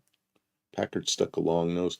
You know what happened? Packard really wasn't Packard. They were Studebaker, and they bought the thing, and they couldn't keep the Packards going, so they put Studebaker, or they put Packard trim on the Studebakers and charged more for them. And the people in the factory were, what I've read is they liked them, so they were trying to do a good job on them, but they were Studebakers. And they had an instrument panel that was different than the Studebaker. It looked very Packard, but it was a Studebaker.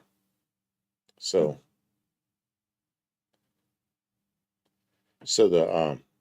but that was the last one. 58 was the end of the Packard. And then, does my Studebaker 61 on the door plate, does it still, I think it still says Packard Studebaker Corporation or Studebaker Packard Corporation. I don't know. I don't know what year. I don't know what year they finished that. Kind of reminds me of a Tucker Motors.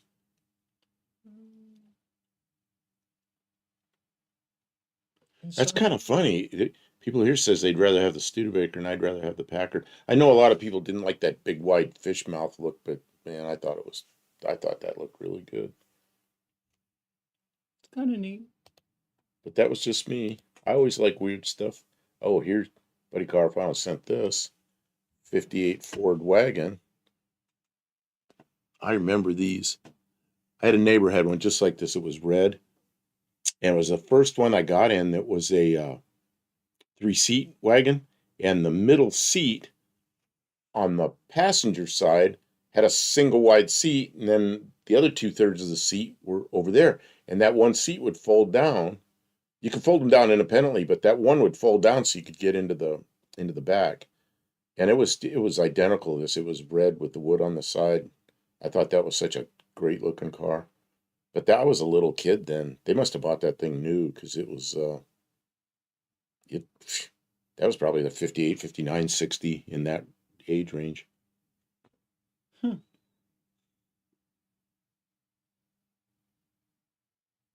I like the 56 Studebaker Golden Hawk Packard 270. Yeah, at 56, you're right. They had the Packard engine in them, but yeah, I got a friend that I think he still has one of those. If he doesn't, he just got rid of it. He had not the car, but had one of those engines. It's the same guy that had the Studebaker that I ran over myself with. Yeah, that was 9 years ago now. 9 years ago, that stupid thing. Okay, here we go. Try 2. Here, now it comes up. Buddy, it worked. Give me a 58 Chevy wagon. So remember I showed you the 58 Impala had 3 lights across in the back? And I said the wagon had single. They narrowed that scoopy little fin thing up. So there's room for the tailgate. Boy, that's a nice looking car. And that color was so popular. I remember these cars, and I bet half of them were that color combination. It looks good. It looks real good on it. Kind of an orange brown. Yeah, where's Tavo? It should be about time for him to take his lunch break. And then maybe we'll see some 58 Australian cars. Man, we were in the shop yesterday? Or was it today? No, it wasn't today. It was yesterday. We were outside the shop, not in the shop. And Kim had driven my 72 Valiant. She drove it over there and backed it in. We had the tail end open, and we were looking at how to do the pickup bed and everything. And so it's got the point where it's moved over to the shop. Oh, and it started right up. You said it started right up. And I just had to put a battery. It didn't have any battery in it. I had to put a battery. put a battery in it. Started right up. Drove it over there. And and she says it sounds really good. But by the time I got there, she'd already moved it.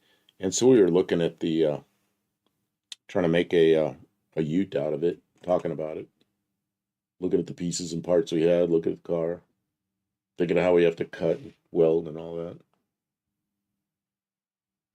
Pretty cool Also, stuff. I should cook. Hope my tofu hasn't gone off. Oh, I hate when I leave food in the fridge too long. Tofu. I'm violently allergic to soy.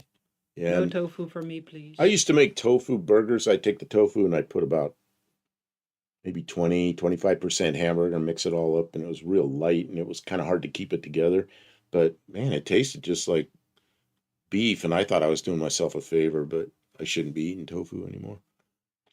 Paul Bajui, my father had a 58 Ford wagon with 6-cylinder, 3-speed on the column and overdrive.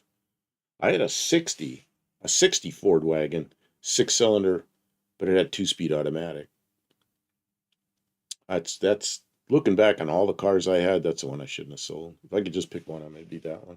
Shouldn't have sold that 1960 Ford wagon.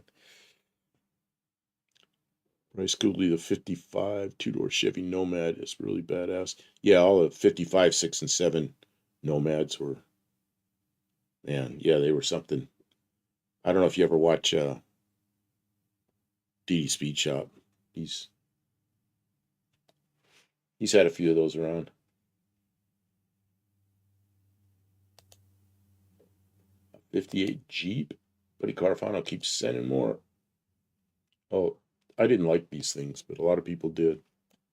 I had a friend that had one. That was his daily driver for a long time. You know who that was? It was Gary, the guy that died like a couple of months ago. Oh. Had cancer and died. He was 5 years older than me, and he and I had business together, and we did turbocharging, and we did. He was an Adco sway bar distributor, so he had quite a. I'd be down to He had work qu- on something like that, but He had, you don't see nothing like that around. and I think it had a 283 Chevy in it. I think it was a 283. It was a small block Chevy, but it wasn't particularly fast. But it was, it was a nice, perfect driving car. Mexican Spec says we didn't comment on the Dodge wagon. Dodge wagon. Okay, which one was that? This one. Oh, okay. I just put it up. It's a 58 Dodge wagon, but it's a 2-door, which is kind of cool. Is it? I think so. Yeah, it is. You're right. There's And the front bumper's been bumped a little, so it's crooked a little bit, but that's okay. I could straighten that. And I remember those things were everywhere. Man, that's the thing. I look at these old cars like 58s. When I was a kid, these things were everywhere. It's like going out and seeing a Toyota Corolla or something now, They're just everywhere. Woody says greetings from Riverside, California. Hey, how you doing there? Welcome to the stream, Woody. Glad you made it. But he sent another one in. 58 Porsche. Tom Anderson got an ad for Kubota skid loader. Wow. And excavator. Excavator. I want an excavator. Let's buy an excavator. 2 points. I do not have enough money to buy an excavator. And there definitely isn't enough money in the income from our YouTube for that either. So I don't know where it's coming from, buddy. Okay. For those of you that are new here, there's two kind of pictures we'd like to see tonight. One is we're kind of covering the year 1958. The other thing is if you have pictures of your own cars, your own shop, your own picture of you, whatever you want to send, we'll take that. Kim, can you put a link down there for my email address? Send him an email. And then you can send pictures to us, and we will show them. Like Buddy Carfano, there's a 58 Volkswagen. Oh, really? Must be the first year they had the turn signals on top of the fenders instead of down below. Look how little they are. What, the turn signals? Yeah. Yeah, they were. But remember, they were down on the edges of the fender, down low. Do you remember that? Tom Anderson says, I already have 2 skid loaders, but I do need an excavator. Oh, what kind of skid loaders do you have? I have a Case 1816B. She has a skid loader. Little bitty thing. I was using that. I used that to pull the engine out of the Bronco too. And I'll have a video about that before too long. I'll have a video up about that. Facebook Marketplace. What it's like. Is that your ad? Did you get an ad? That's a 58 Trade the volts. Subaru for an excavator? No person in their right mind would give me an excavator in exchange for the Subaru. The Subaru is worth pennies on the dollars of an excavator, so they would charge me to take the Subaru away. Nobody wants an old Subaru with a dead engine. Everybody has a Subaru with a dead engine around here. Mexican spec says, That's how I ended up with it. he says there were U.S. spec and others. The U.S. cars had to have the turn signals up there. Huh. I don't agree. Boy, that's Well, maybe rough. they did that at some point, but I remember I had a neighbor who had a 56 Volkswagen. They were down below. And then, can you look up 57? Now I'm curious what year they changed. What's that? 57 Volkswagen Beetle. Buddy Carafano sent this ravaged bus. 58 bus. Oh my God, I don't even want to look at that. Yeah, I need a tetanus shot just to look at it. Avert your eyes, people. You'll need a tetanus shot. Okay, so there's a 57. Whoa. There it is. See, now the 57's down below. I didn't know what year they changed, but it looks like 58 they're up above and 57 they're down below. And I know those turn signals. They were on the buses, but they were up higher. They were He had an 1816B when he was a kid. That's so cute. What's this? I missed something. Tom Anderson was talking about his skid loaders. 2K 1845 skid loaders. I did have an 186B when I was a kid. We bought ours from a used car dealer in Alabama. He's just inside Alabama from Tennessee. We went down there and looked at it. And I think he was a little afraid to let Kim drive it, but she goes, I know what I'm doing. And I don't know. Woman wants to drive your skid loader. I think he was afraid of that. She got on it and she's just driving around. And he goes, oh. Skid loader. He says to me, oh, she can drive it. I said, yeah, if she says she can drive it, she can drive it. So then going up on the trailer, you kind of did a wheelie with it. Kind of scared both of us. Well, it wasn't running very well. And then when you gave it some gas, it took off and wheelied on the ramps going up onto the trailer. And Kim's got this kind of, what would you call that trailer? It's seen better days. It's an old wood trailer. And we put it on that and brought it back up to Tennessee. And I was pretty happy to pull into the lot that day here because really happy to have that heavy thing off that trailer. It wasn't that heavy. Car is heavier than that skid loader. Oh, do we know where the Beetle is from? Some people brought them in from Germany and bought them in Germany and brought them in. I didn't know in 56, but that was first year. Yeah, 56, 57, like those 57 she has up there. They were down below. I remember it changing over. I just didn't. It was when I was a little kid, but I don't remember when it was. Subaru. Blonde and wrapped. Everybody needs an excavator. I've been thinking about getting one of those towable excavators. That would be nice for some stuff. I know what Dean's saying, not blonde. Blondie in Rapture, pronounced Subaru as Superu. Subaru. I remember that song. That was a great song. That was almost a rap song. It was really a strange one, wasn't it? I really liked that song. The 1845C makes the 1816B look like a toy. The 1816 that I have, the when you're using the loader, it seems like it starts doing the overload protection at around 400 pounds. I'm not sure exactly how far I'm off there, but like when I'm trying to move like a car or a motor, like a lot of times, unless I really got a good hold on it, I can't get it to go up because it. Well, and somebody changed the engine on yours. Instead of a 16 horsepower, whatever was diesel, it has a 22 horse. 20. Yeah. I thought it was 24, but okay. It's a twin. It's a twin Honda yeah. twin gasoline engine. Right, so it's got all the power that it needs, but Got more it's power than it needs. what it is it's set up with a safety so that you can't lift more and tip it forward and roll it over or something like that. So, but the other thing is I changed the size of the pulley, so the pulley is smaller, so that the machine doesn't run too fast. Because when I got it, the machine was really herky jerky because the pulley system was running too quickly with the new motor, and it was over revving the pumps. Didn't need to run them that fast. They were always squealing because they were running fast. They were pumping more pressure than it was could ever use. Anyways, it's a good little machine. It's got a lot of years on it. Can you swap screens again? No, you're just always making me do Well, because work. people send pictures. I want to put them up there. Oh, okay. Well, that's Buddy Carfano sent this. Do it for the people, Kim. 58 I can't say no when I have to do it for the Schwinn people. Hornet. I remember these things. I really didn't know what year they were. I think I learned to ride a bicycle on a Schwinn. And I here's Mexican Schwinn? Spec. Mexican Spec will love this car. Here we go. Oh. 1958. Mexican Spec will probably know more about this car than anybody else does. But somebody put 59 taillights in it. Barrow's Garage is here. Is it Barrow's 58 is to here? Swick? It sure is. Oh, got off too late to send pics. Well, you could still, or there's always another time. Send pics. What's our next year? Dadgummit. Next. Well, we're glad you got here, though, Barrows. Welcome to the stream.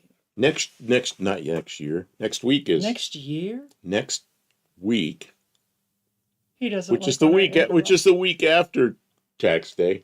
Yeah. Is 1983, so we're going much newer. But Kevin Smith got a Bob Evans ad. Bob Evans down on the farm. You can get a good breakfast at Bob Evans. Take your family. So Mexican Spec, what kind of... A lot of people go to Bob Evans on Sunday morning after church, I think. It says what it is. You get 2 points, Kevin Smith, for calling out your advertiser. Thanks to Bob Evans for supporting the stream. Pepperidge Farm. What is this? Mexican? Tell me who owns that so I can send somebody to teach them a lesson. I'm like it. It's an end loader, though. That's got the swing door? Yeah, see the door handle on it. I don't know how that works, though, because it's like a bubble window and then a bubble tailgate the other way. I don't know. I'm going to go grab the laptop from the shop. We understand, Jack Stans. It's hard to keep up. Kevin Smith, pictures of my 58 Fugly Edsel. You have a 58 Edsel now? Mexican Spec. It is a side service car.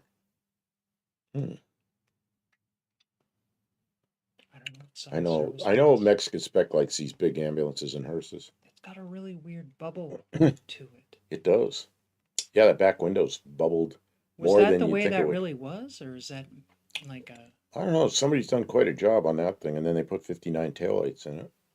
Not an end loader, a side service. And it's lowered with some kind of strange wheels on it. Yeah. It's a model car. Is it? That's what Kevin Smith said. Oh, it could be. Oh, the side doors are suicide doors. I see. Oh, I see. So it's a service car when it all opens up big on the side. Is that a model? That's a hell of a model if it's a model. Tom Anderson, another O'Reilly Auto Parts ad. You get 2 points. O'Reilly's. That's her favorite store in town. No, well... Okay. What's your favorite auto parts store? Because that's your... They're nice there. It's like you go to this one and that one, but your top of the list is that one. I think they do end up there a lot. I think it's because there's an old guy in there that knows his shit. Well, there's a young person there who's really friendly, too. Doesn't know everything, but is willing to say, I don't know, and check in the back more than once for me sometimes. It is unusual. Doesn't get mad when they're willing to check in the back. It is unusual to go in a newer parts store. Yeah. And have somebody that knows what they're doing. And that store has one of those people. Yeah, they're nice. Oh, Mexican Spec. I got my first ad. They were speaking Spanish. Oh, yeah? Gracias. Well, who was it for, Mexican Spec, so I can give you points? I can't even say that in Spanish. Who was it? I try to say it Spanish and kind of some Russian comes out. Danny Boyd says, I favor O'Reilly's no matter who is working. Hey, Danny Boyd, what were we talking about earlier? There's something Danny Boyd. I said, yeah, that's right where he lives. Oh, it was a car from Vandalia, Ohio. Oh, okay. Yeah, and he's close to that. That's why the asphalt is cracked, because the car is heavy. That's not why asphalt cracks.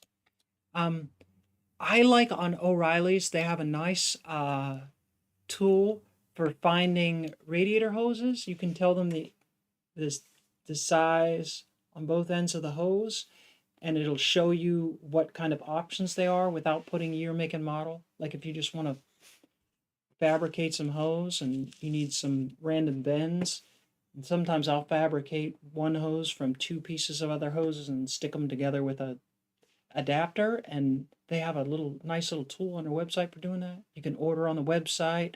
Oh, didn't I send you to O'Reilly's? I ordered it and I gave them your name so you could pick it up. That was really convenient. Oh, They're yeah, an all I right picked it up. place. They were good about They're an that. all right place. That's a 3D rendering of a 58 Superior hearse. Well, that's a hell of a rendering if it is. Well, they probably green screened it. Kevin Smith, Napa Know-How. Napa Know-How. Yeah, Danny Boyd, Vandalia, next township over from where I grew up. I'm 60 miles south in Cincinnati now.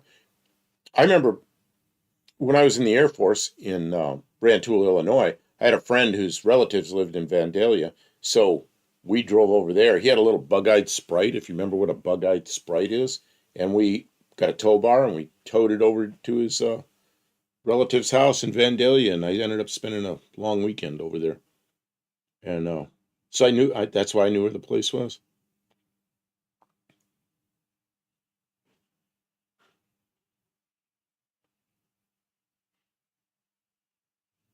Danny Boyd, Vandalia is home to James M. Cox, Dayton International Airport. The relative of this guy was a pilot, and he flew some kind of a corporate hot rod. That's where he was at that airport. And he took me out there and took me through some of the airplanes and everything. I was 19 years old, sitting there looking at all the instruments and holding on to the yokes, and I was like, man, I want to do this. And that was actually one of the reasons why I became a pilot. He was one of the influences I had. It's like, yeah, I want to do that. And of course, there was my neighbor when I was a kid, took me for an airplane ride and all that kind of stuff. Kevin Smith, yes, I do have your email. I will download those pictures right now. Kim's not here. I'm looking away. Sorry, I'm downloading pictures of a fugly car. That's only because Kevin Smith says it's fugly. I don't know. I don't think the 57 or 58 Edsel's really ugly, but I think if I were going to market a car and go, I want everybody to like this car, I don't think I would have done that. It's too bizarre. I can't show that till Kim gets back because I got to swap screens. I don't know how to do that. That's over on her side. Now GB, don't forget Don Wagner Ford next door. Later, Bo Townsend. I remember seeing Don Wagner's What's 7071 what Torino. can't you do? Dealer when I was getting my car service. AJ Foyt drove in. Wow. I need to swap to the screen where I can show pictures again. Wait, first I'll show it. Buddy Carfano sent a 58 Hudson. So I'll do that first, and then we'll go to the car one. Is that a 58 or a 58? Man, I thought that was a 57, but that's ugly. That's Hudson and Nash became AMC, which really became Rambler. But for a couple of years, they made Hudsons on the Nash body, and that was the result. It's pretty bad. Pretty bad. Okay, so now I'll go to... It's really square. It's really boxy. Huh? Oh, look at the grill. Come on, I just can't believe they did that. Somebody thought that looked good. And you look at Hudson's, we went from a really nice looking Hudson car to that. Okay, I'm bringing up pictures. Oh, it does show somehow. That's a model. That's a model of 58 Edsel. And then we'll go to the next one. Mexican Spec says try to find the trim for that one. And then another 58 model. Oh yeah, there's the toilet seat. I had a model of 58 Edsel somewhere that I don't remember what I did with it. Oh yeah, look at that. Okay. JB, Danny Boyd. I don't remember Don Wagner, but I do remember Bo Townsend.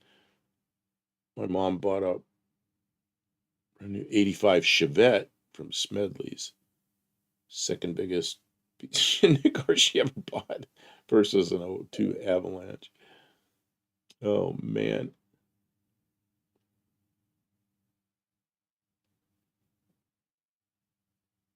Yeah, that's a... I owned a couple of Chevettes. Maybe 3. Oh, they were kind of junky, but they were worn out cars. I may have other emails. I think I got my worst speeding ticket ever in a little blue Chevette. Were you going downhill? I was going on, yeah. You know what? I put a different transmission and rear end in it. And so the speedometer was wrong. I was going almost 100 miles an hour on the turnpike on it.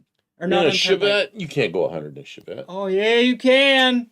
I got the ticket to prove it. I don't have the ticket anymore, but man, I was going fast. They were angry when they pulled me over in that Chevette. I was like, what?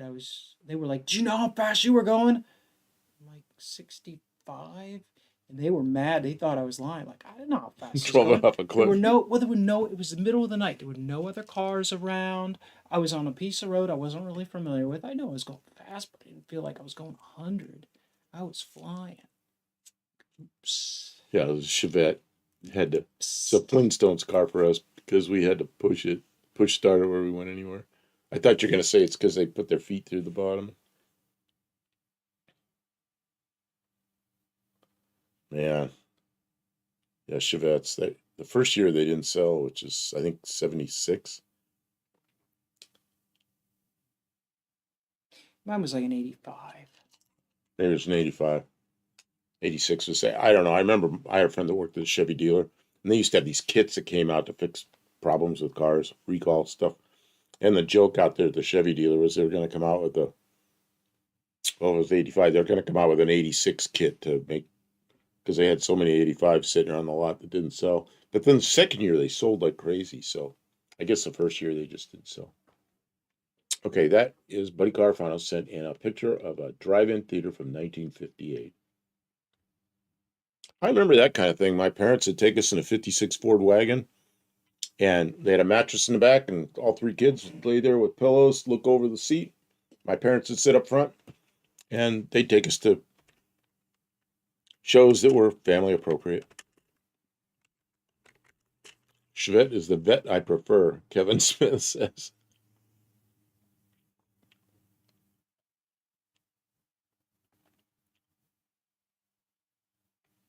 I don't know. I thought the first year for the Chevette was 76, but I may have been wrong.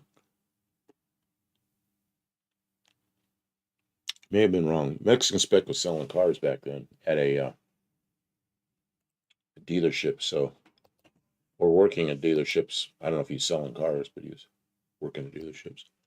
And then, oops, you already went away.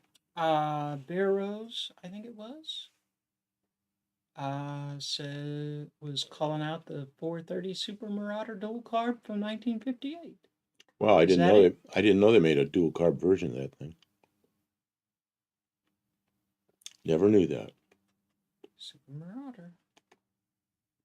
Can't tell it's a dual carb because it's got a big air cleaner cover over top. Mexican Spix is not in 76. I was 9-year-old. I bet you were 9 years old. You knew what every car was, though. Man, you were only 9 in 76. Shows how old I am. 76, I already had a business and working on cars every day of my life. And it doesn't seem like long ago. Oh, you took out your contacts is what happened. Yeah. She's got her shop glasses on. So, you want to switch to the Buddy Carfano menu he sent in? Oh, okay. More stuff.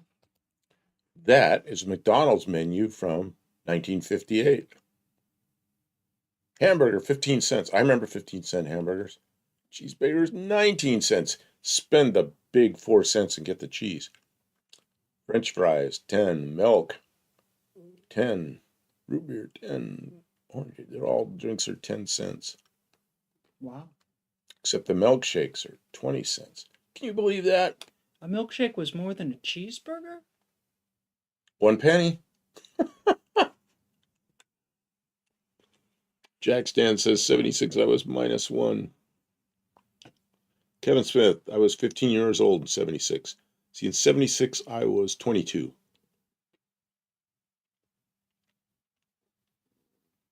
Man, it was about then I had one of those Volvo Amazons like we had the picture of earlier. And we had one come into the shop. And we were busy. There were cars all over the parking lot. And it was just like one of these games trying to move stuff around.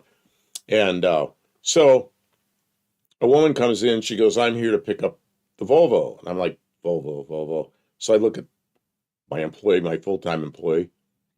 I said, you know about a Volvo? He goes, yeah, I brought it in. And he's got the bill up there already. He goes, it's right there. I said, did you fix it yet? And he goes, no. And he's looking, it's not out there. We can't find it. Somebody stole a stupid Volvo. She's like, I want to talk to the boss right now. I'm like 22 years old.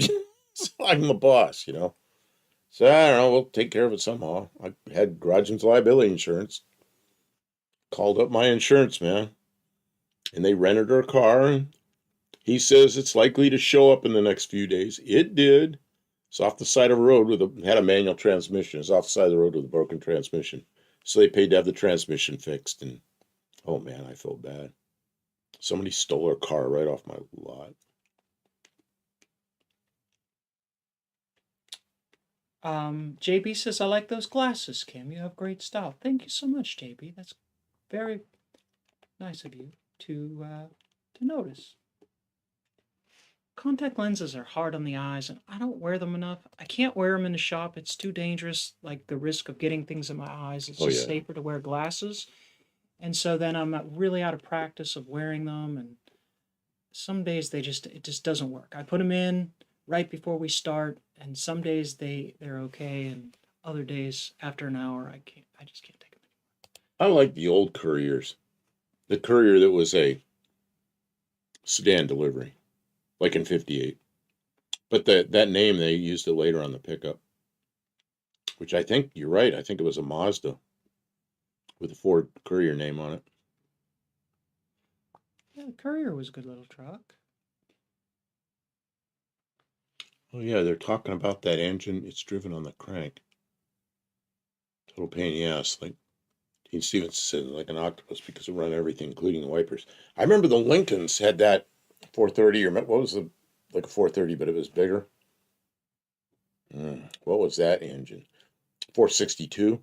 I think that was it. And it ran everything hydraulic, ran the power steering, ran the wipers, it's like everything hydraulic off the engine. What a pain in the ass that was. Was that You're the right. Hydra Boost thing? Barrow says, yeah, it's driven on the crank. Yeah, same. And the 430 apparently was like that too. Hydraulic windshield wipers. Kim looks like a hot teacher I had in 3rd grade. Class dismissed. 3rd grade, I wasn't thinking about how hot the teacher was. Yeah, 3rd grade, you were already hot for teacher? Wow. You were an early bloomer there. There was a girl I liked in 3rd grade. She moved away. Jack stands the cinder block says, don't wear soft contacts around acetone or superglue. Oh, there you go. You have to be Don't get acetone or superglue in your eyes no matter what. Period, yeah. You can build one with your skills. What is that? Oh, the trailer. That's a lot of compound curves. Yeah. How do you curve? Is that stainless or is that aluminum? That's aluminum. It's aircraft aluminum. What they do is they have big stamping tools that do that. But to do it yourself, you'd have to do like an English wheel or something, or do it hand hammer it? Oh my God, that's a lot of work. Mike and vacuum operated wipers were criminal. Vacuum wipers were like the standard when I was a little kid. I remember riding in the 56 Ford my dad had, which is a fairly new car. I remember you start heading up a hill, the wipers went like this, and they'd be going, you start up the hill, and they get really slow. And as you top the hill, they go, speed up. And my father told me, well, that's because the engine's, there's no vacuum when you got your foot in it. You know, he's explaining it to me. And I didn't really understand it, but I knew it happened. Um, did you guys, speaking of wipers, did you guys see I put together a little video, about 4 minute video on the Buff Del Campo channel here about the windshield Oh, wipers I on did put the that. I did put that one Mercury. up. That just went up this week. Yep, I did put that We one up. did that during a live stream a few weeks ago, and I'm just finally getting caught up on putting together some videos, and it didn't really fit with anything else, so I just kind of threw it out there by itself. And it's not very comprehensive, but it was just like, it was kind of a victory lap. Like, look, the windshield wipers work now, but Mike N., what car do you have that has vacuum wipers? I've never had a vehicle with vacuum wipers. I have had vehicles, though, where the wipers went faster depending on how fast the engine was spinning. I know on a 57 Ford, you can take the vacuum motor off and you put an electric motor on, but you put a hot lead on, that's all it takes. And the electric motor comes from 55 or 56 Chevy. It bolts right on, and the switch is on the motor. So it's still run by a cable. So, the cable for the wipers, everything just bolts up right off the Chevy, and then you got electric wipers on the 57 Ford. I remember doing that. Have you found a Z LED passenger window yet? Found a couple of them, but they're what I Not an want. easy one. But It's the going to one be I an want, the guy advertising all day ride to get one. on a marketplace, but he talks to me, but he says, oh, I haven't looked at it yet. I haven't looked. I haven't been down there to look yet. And it's been a week, and he's still, I haven't been down there looking. Well, now I'm starting to look at other places. There's a couple of doors that have windows in them, but they're up in Chicago. Gulp, that's a long drive, but we may do it. You know what we got to do tomorrow? What's that? We got to take a measuring tape to the doors on the on the Zephyr and see if they fit in the back of the Jeep. And if they do, maybe we'll make a run up to Chicago in the Jeep, so we don't have to take one of those vans up there. Maybe. Okay. Without door glass, you don't need wipers. That's right, because you ain't going to drive in the rain. Oh, 56 GMC truck briefly. My King Midget, you know what ran the wiper? It was one of the ones that hangs down below that goes like this. There's a handle up there, and you grab the handle and you go like this. It's completely manual. How do you drive like that? You're driving down the road, pop, pop, pop, pop, pop, pop, pop, single cylinder engine, and you go like this, and you wipe it off. That doesn't seem safe. That's how wipers were way back. Did But the rear- that was 50. That car was a 54. The I rear used to. seats do fold down in the Jeep. I think the door would probably fit in it. But I don't want to drive all the way up there and go, it'll probably fit, and then it doesn't. I want to measure it and see, and if it does, we'll go up there. Yeah, the lengthwise, I don't think there's any problem. Widthwise, trying to get it in the tailgate and everything, I want to make sure that'll happen before we go all the way up there and buy a driver's door. And it would be nice to have the whole door, because then we've got all the mechanism inside and everything. And I think we figured out why it broke. There's a We're guessing. metal thing, I don't know what you call it, a track that the back of the window guides up to the rubber part in there's a little rubber thing in the window frame that window goes into. But that metal thing, that guide, that's also supposed to have, that rubber thing goes all the way to the bottom of that. Well, it was missing. So that window was banging around in there, and you get up to that point, it sticks. Well, I didn't know that. And now that's probably what happened. As I remember, on a 55 Chevy, to do the conversion, you have to twist the cables or work backwards. That was a fun mistake that made my dad laugh when I told him. I'm not sure what he's talking about. If your house has tires and your car is on blocks, you might be a redneck. You know, Studebaker was vacuum wipers until the early 50s at least. I'm thinking my Studebaker might even have. Okay. Keep everybody happy. Well, I look for pictures. Barrow says on a 55 Chevy, to do the conversion, you have to twist the cables or they work backwards. That was a fun mistake that made my dad laugh Yeah. when I told him. That's what I was laughing about. Let's see here. Danny Boyd says semi-trucks use air power actuated wipers, or they did at least. Mexican Spec wants us to strap the door to the roof and hold it down. That car's too nice. No, I just don't want to stick my arm out the window for 6 hours driving back from. Oops. I didn't want that up there. Well, that one's got electric wipers, but that one's not mine. I didn't know that was going to pop up over there. Let's see here. JB said Superior. Wait, no. Danny Boyd says Superior Bus Company started their own credit unit. I had 2 separate bank accounts, and Superior acquired both banks. Kevin Smith says if the camper is rockin', don't come a knockin'. That's what it says on that sign there.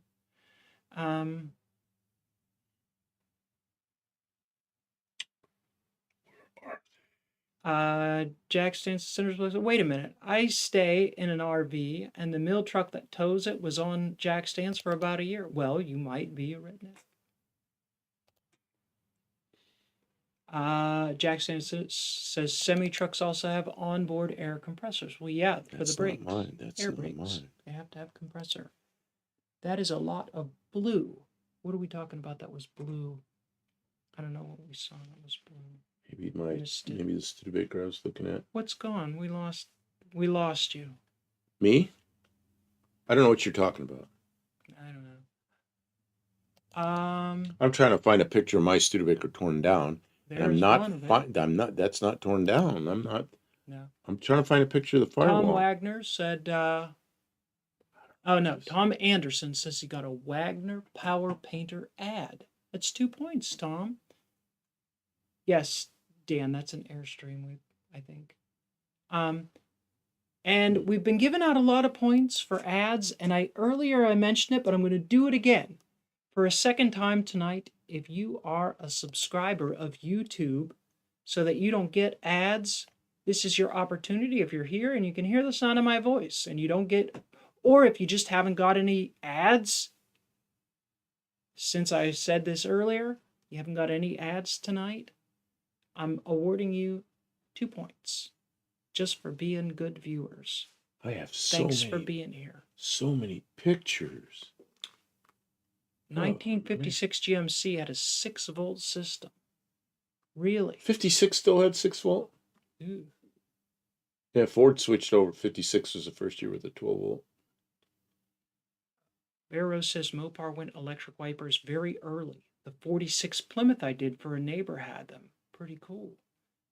Yeah, that would have been running on a 6-volt system. Man. Ford was late with a lot of stuff. Just like hydraulic brakes. The whole world was hydraulic brakes. In 1939, I think, is when Ford finally went to juice brakes, hydraulic brakes. My father had it was his first car, it was 39, either a Ford or Mercury, don't know which Stray it was. Bullet says that's not really fair. What have I done wrong, Stray Bullet? You've been calling out ads. You don't think you should get points? What is this? You do think you should get points? Couple of points here and there amongst friends. Is it really unfair? I have too many pictures. I'm sorry, I can't pull them up. Danny Boyd said there was talk of cars going 32 volt about 10 years ago, but I guess it didn't happen. So I think there was a major split.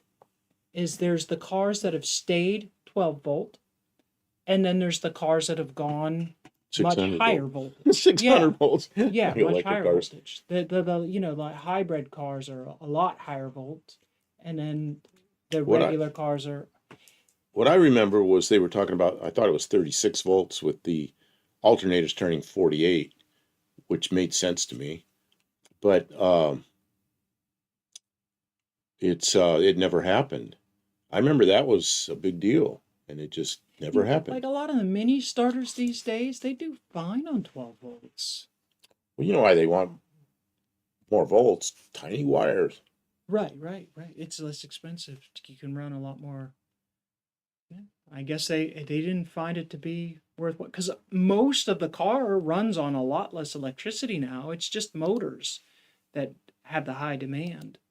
You know, wiper motors or window motors or starter motors. That's where all the voltage is necessary. I don't know. Buddy Carafano sent a picture of a 58. I know about this. A 58 Firebird. How big would the battery have to be at 36 volts? Yeah, 16 cells, but they could be smaller cells. Yeah, they're not going to be big cells. Yeah. Well, and the batteries I think were 36 and the alternators turned 48. 18 cells, something like that. Yeah, that would make sense. What, yeah, 1.5 volts is per cell or something like. Think about this, a 9-volt battery, it's that rectangular, it's a very small battery still, but it's 9 volts instead of 1.5, and it just doesn't have as deep of a cycle. I don't know. I just know that it's just how it's built. A 36 volt would probably have to be a little bigger because there's a lot more packaging to get that many cells in there. But I don't know. I remember I had a 55 Ford, and it was 6 volt. It dragged, but it was an old car, so I don't know if there's something wrong with it or not. The engine was a piece of crap. AC compressors are hogs. Well, yeah, if you're gonna run oh my God, all electric. I forgot about this thing. Ford X2000 concept car. What? From 1958? Yeah, that's what they were showing. What are those big wings on the back? They were showing that at the car show. That was the thing. You wanted a rocket, didn't you? Everybody wanted rockets. Whoa. That's different. Look at that nose. The Edsel people had something to do with that. Mexican spec, I just looked it up. It's the same size as some of my older cars. Yeah. What is this? 9-volt battery has 6. Not 1/12, 1.5 volt. 6 batteries inside of it. Yeah, it's just like layers. It's pretty neat. Have you ever touched a 9-volt battery with your tongue? Shocking. Yes, it is. A lot of people do just that. Just a tingle. Little tingle. Those are 57 wheel covers. That's pretty funny. Wow, that's futuristic. And an Edsel front end? Yeah, it kind of looks like it. Looks worse than the Edsel. It's like up and down and back and forth. Interesting. Yeah, they were... That's wild. That's off the charts. Well, did you see the last one? The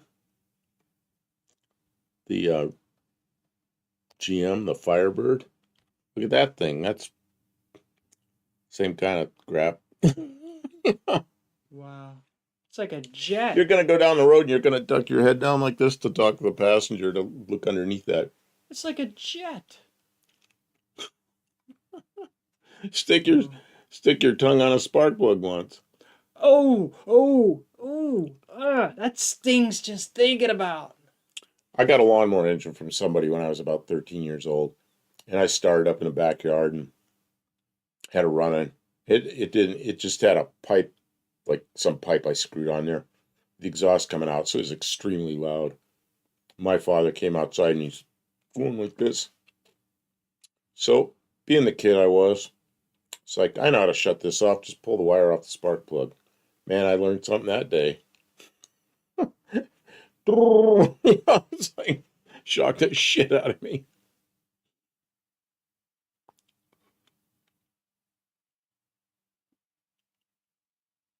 Looks like a land speed car. Yeah, I don't know. That looks like the front end might lift. I don't know. I guess in the 50s showing that at a car show, yeah, probably have all kinds of people looking at it.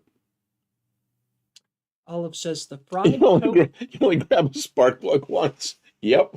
You learn. You learn. I learned that day. You only Use that. grab the electric fence with your open bare fist one time too. Oh There you man. go. I worked in a place. It was a guy there was animals all over, and then we had a little airplane shop. He had a little airplane shop there, and I worked for him. But when the other people were gone, we had to feed the animals. So there was an electric fence right across the driveway. And I said to him, "Is the electric fence off?" He goes, "Yeah, it's off. It's good. It's good to go." So I reached down there and I grabbed the wire to slip myself between. Oh man, he's laughing. No, he didn't turn the electric fence off. So I got zapped with that thing. Wasn't as bad as the spark plug though. Wendy is here, Miss One-Eyed Cat. Welcome to the stream. Glad you're here. Greetings from others I see happening quite a bit. We're showing all kinds of weird stuff here. I'm gonna get rid of some of the weird stuff. I like when we go down the rabbit hole and we look at the stuff. We looked at a McDonald's menu. McDonald's menu from 1958. 1958. That's automotive adjacent. If you were on a car trip, you might stop at a McDonald's in 58, right? I do think that's pretty cool. Steve Edwards is here.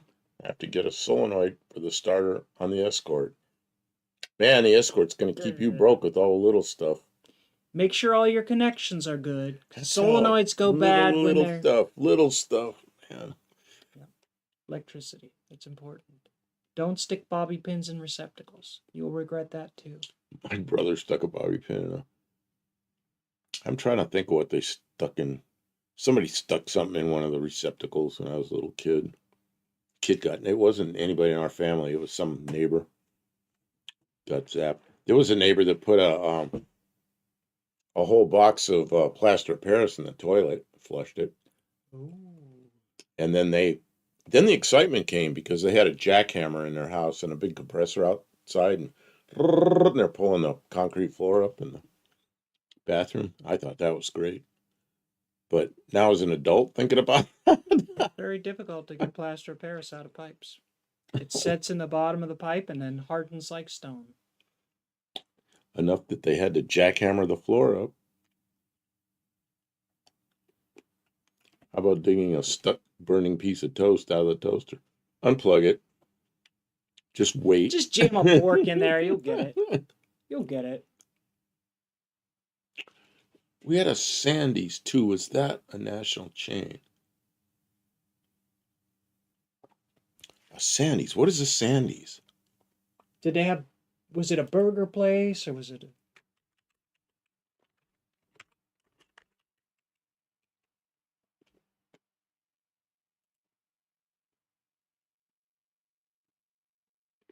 She's looking. Giving her more than one choice. We will look to Wikipedia. Oh, 56 to 81. I never heard of them. From Kankakee, Illinois, Gus Brick Lundberg, till 81. Geez, I was living not too far from Kankakee. Oh, Kauani. I thought it said Kankakee, Kauani. He was an ancestor of the Midwestern franchises of the Hardee's restaurant chain. It became Hardee's. Hardee's, yep. Hardee's. Hardee's, and what's the West Coast version of Hardee's? Who knows the West Coast version of Hardee's? I can't pull that out of my memory right now. But, man, what is that?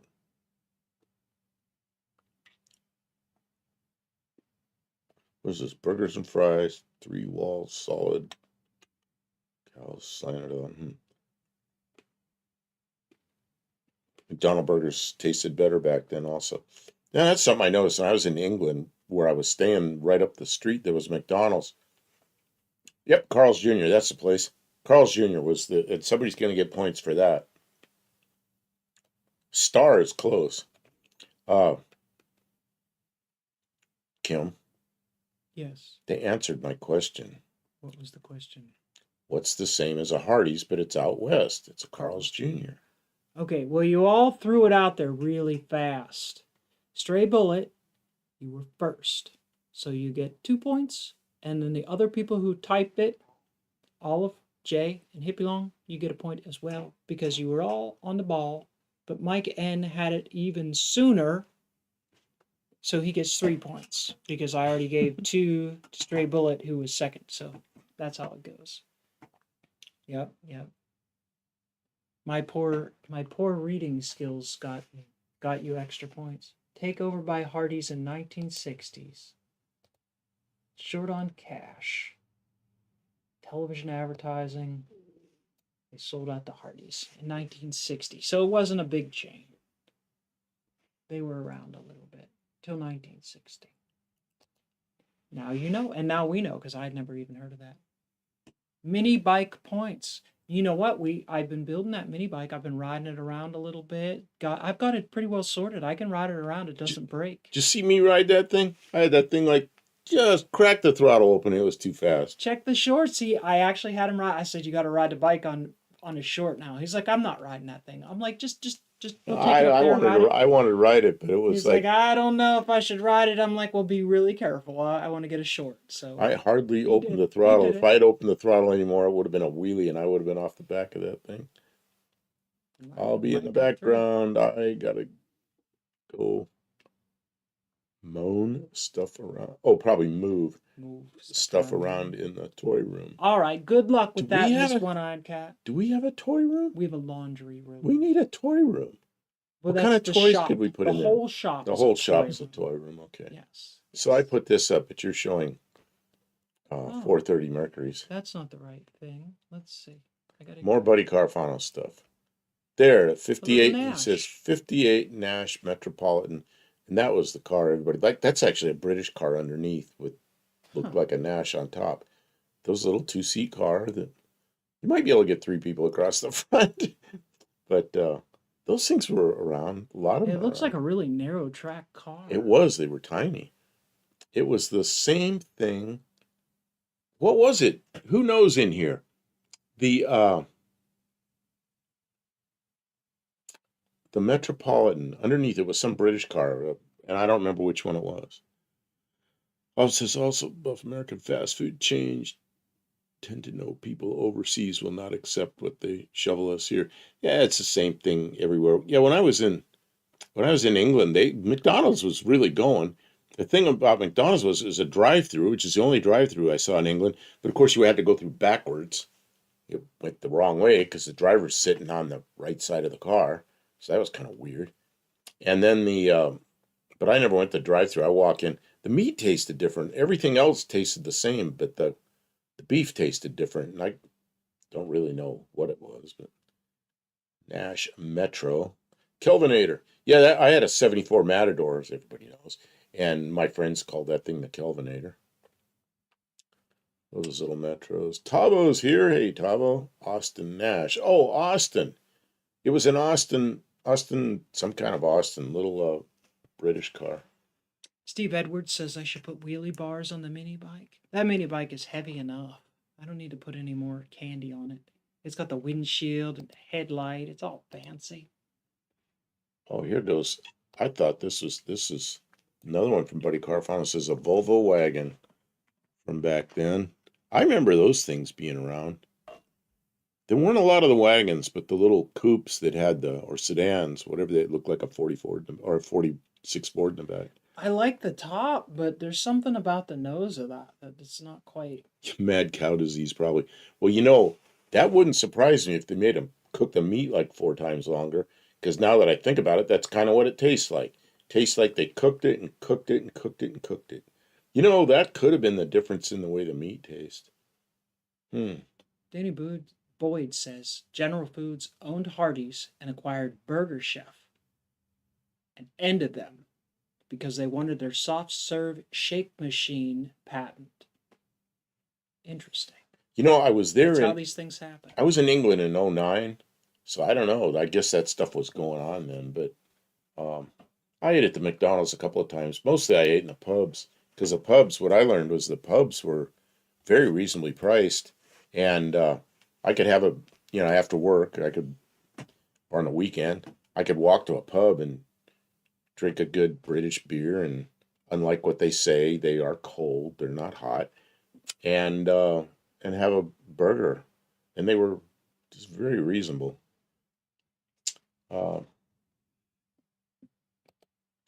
What is this? A 58 Buick wagon. Oh my God. Yeah, this is that's a thing. That just looks like it weighs a lot.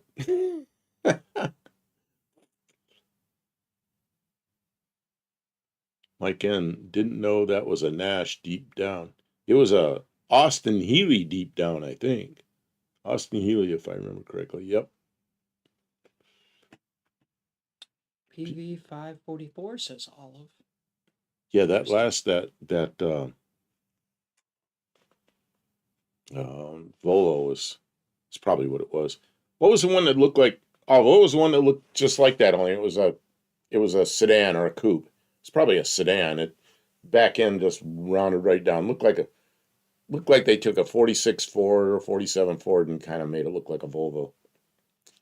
That was I remember those things being around when I was a kid. I remember there was a guy that was on our block and all of his kids liked slot cars. And there was a good slot car track that was in the next town over. So we used to go ride over there with different parents and everything. And one of the guys had one of those Volvos. And I remember riding in that thing. I didn't really like that car. We rode in. The other neighbor had a 66 Mustang GT. He was the one that had the rental car. And then after he got to turn the rental car in, he went out and bought one. 66 Mustang GT. And that thing is the first car I ever went over 100 miles an hour in. That guy was crazy. He's one of my friend's fathers. And he drove like a madman. It was so much fun. My father was like, speed limit. Maybe, but maybe not that fast. And this guy was like, pass everybody, go as fast as you can. 289 Mustang GT, fun car. Did you try bangers and mash? You know, there were guys I worked with, and their big thing was to go out for, they'd say, let's go out for curry. And I go, what's the deal with curry in Indian restaurants? Because I don't especially like Indian restaurants, but I'd go. And I learned there were things I could eat that I didn't mind. But they said, well, you know, India was part of England for a long time and they got their independence. But he says, you know, have you ever noticed there's a lot of Indian people here? And India's still a part of, you know, we still think of it being like England and curry and the Indian restaurants and everything. Is, oh, okay. That's what they always want to do is go out for curry. And me being American, I always liked the British pubs and go in there and they were, I remember a British pub I went in with a couple of Americans and we had beer on an empty stomach. They don't have like a beer like Americans do. They have a beer that's got a lot more alcohol in it. It's about this big. I drank one of those on an empty stomach. It's like, boo, I got to go to the bathroom. Bathroom. And there's a wood handle and they got the wood handle way down by the floor. You got to bend over and I know why. Because if you crawl up to the bathroom, you can still open the door. Yeah, I always thought that was funny. The only European beer I know is Coors Light. Drink two of them European. See, I think they were all P544. Sometimes the letter V for Vagan. Oh, okay. Eat a lot of Indian food in Britain. Yeah, they do. English curry's more like I made here.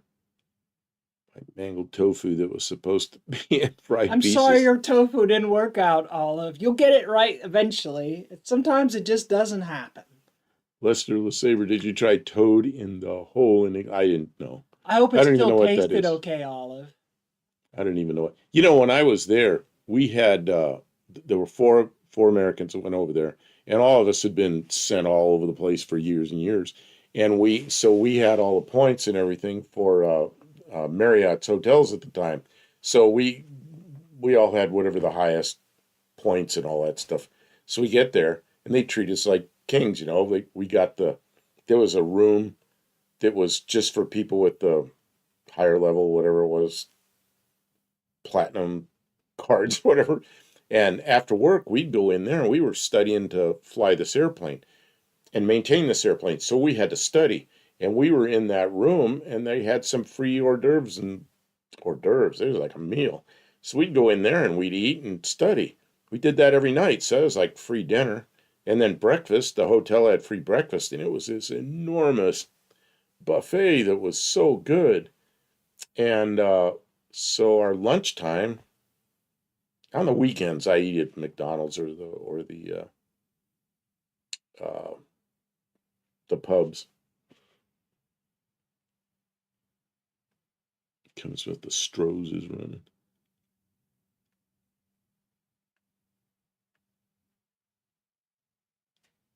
Yeah, nice Buick wagon. I gotta change pictures. See if I left it up there long enough for Mexican spec. Olive says it tastes fine, but utter disintegration, though, Kim. I've been coached better than this, but ran out of. Well, it's like he says. I can cook. When I cook, it's non-toxic. How do you say? It's not. Anyways, some days it comes out gourmet, and other days, How it's about okay. Spotted Dick? Nope, didn't have that. Heard about it. Didn't sound too good. Kevin Smith got a Candy Crush ad. You get 2 points. Anybody who got a auto parts outlet commercial for me, says Tom Anderson, that's 2 points. What aircraft were you studying to work on? If you look it up, the airplane now belongs to Airbus Industries, but it was a company called Kinetic at the time in England. They were the designers and the builders of the first ones. But it was, yeah, you can look it up. Kinetic Zephyr. Yeah, she's gonna bring it up. Oh, wow, it's good AI. Let's see here. Yeah, that's some like drawing the stuff. It's right behind your head. There. Well, that says Airbus, but it was Zephyr at one time. It's a solar powered airplane. It goes up, flies in like in the 70,000 foot range. And it doesn't have a big payload, but it has enough that they can use it for a, what do you call it? Like a cheap satellite. It's a relay station. And it'll cover an area about the size of Texas or maybe a little bit bigger, like a rock. And so if you have it flying up there, you just stay in an orbit. And anybody that has to communicate uses it for like a cheap satellite because it's not as high as a satellite, but it's plenty high enough to use as a relay station.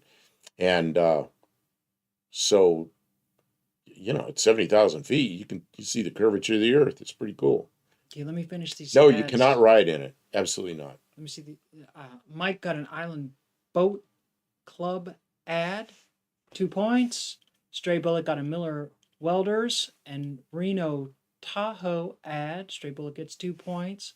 And Tavo got a British online car auction site ad in Australia. You get 2 points. Olive has more ingredients to try again and will get help from a friend. Excellent. Thanks everybody for calling out your ads. Anytime you get an ad, take note of who is advertising because they are supporting the stream. Help us out by calling it out and I will award you points.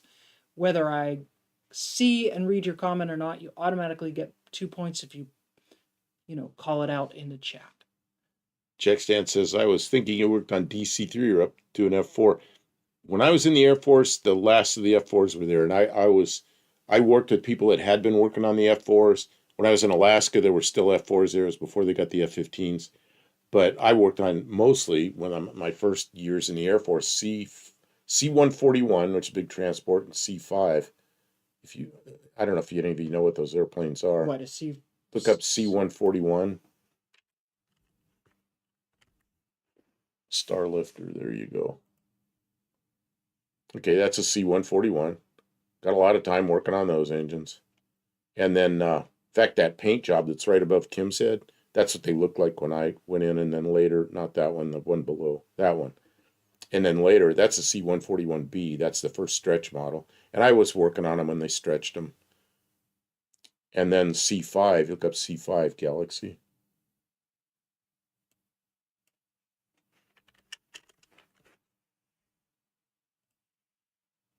And that's the other one I worked on. Got a lot of time working on those things and rode everywhere in those things. A big airplane.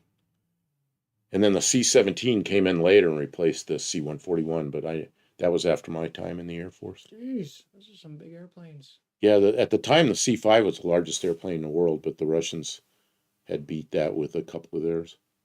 Actually, it wasn't the Russians. It was the Ukrainians. Everybody says Russians like me because it was Soviet times then, but it was the Ukrainians that did all that. Jeez. Let's see here. Hippie Long. Tavo, can non-Australians buy land in Australia? Kevin Smith, C-47 is DC-3. Yes, it is. 141 is the little baby. Yeah, but it's still a big airplane. The 141 came around. I think the first flight was in 1963, and the C-5, the first flight, I think was in 69. Might have been 68, but they really started coming into the Air Force in like 72, 73, maybe 71, 72, 73. Because I was there, those C-5s were brand new. And what was the Mustang? oh, look up if you really want to look it up, look up Titan T51.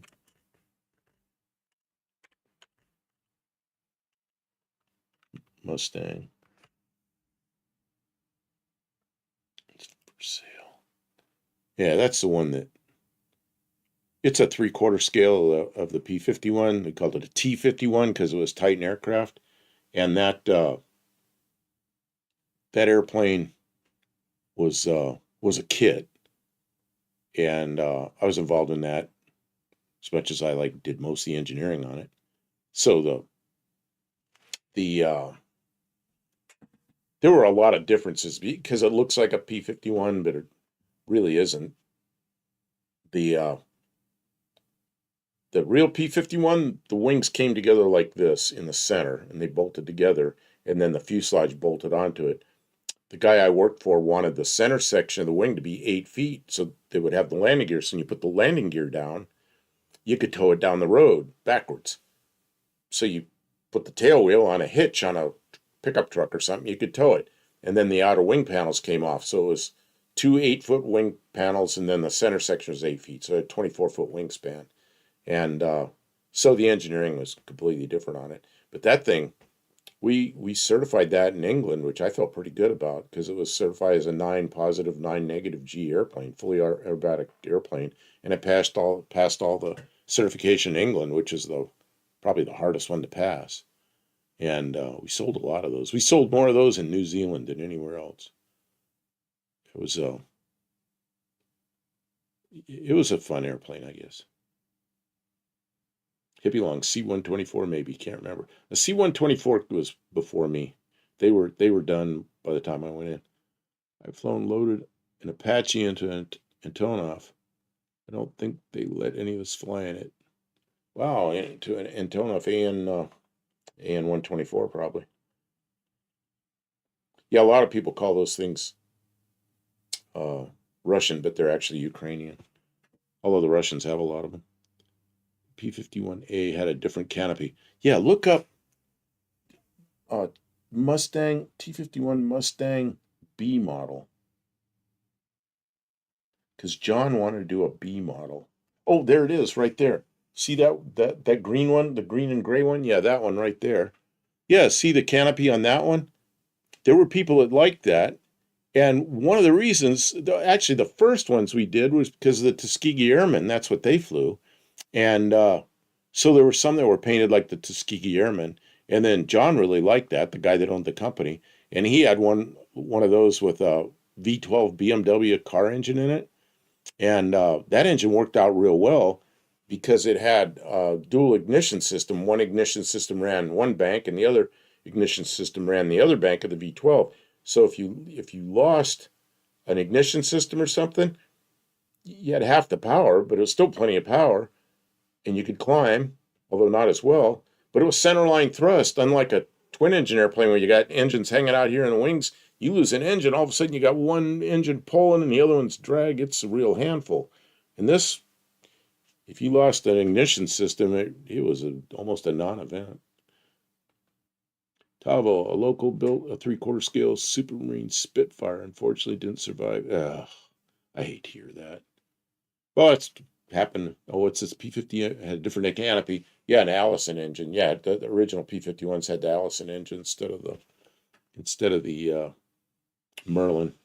Yeah, well, the reason we're talking about the T51 is Yeah, he it's was my project. intricately involved in it's not a reproduction, but a like what would you call it Yeah, it was a sport airplane. it was a So tribute aircraft. here's the deal. John wanted something to look like a P51 that was kind of fast, but it still could be flown by any private pilot that had a could fly a tail dragger, could fly a tail wheel, and I think we tried to stay in that when we designed it. We tried to stay in that those kind of speeds and that kind of handling, and John said we really accomplished that.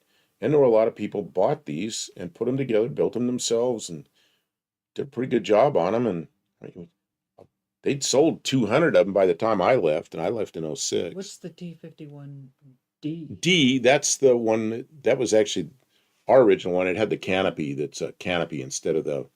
See, that one has that one next to my shoulder has a long fuselage, like they call it a razorback. And then the other ones had a canopy that slid forward. And the D is the one everybody likes because it looks really cool. I shouldn't say everybody. A lot of people like them because it looks cool, but the B model, like there's a B model. See, most of those are the D. They had the canopy that slid back. Mm-hmm.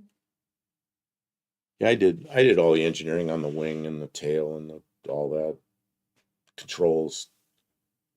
How many years did you work on that plane for? I got it. We started the project. I'll tell you that we started the project the week of 9/11.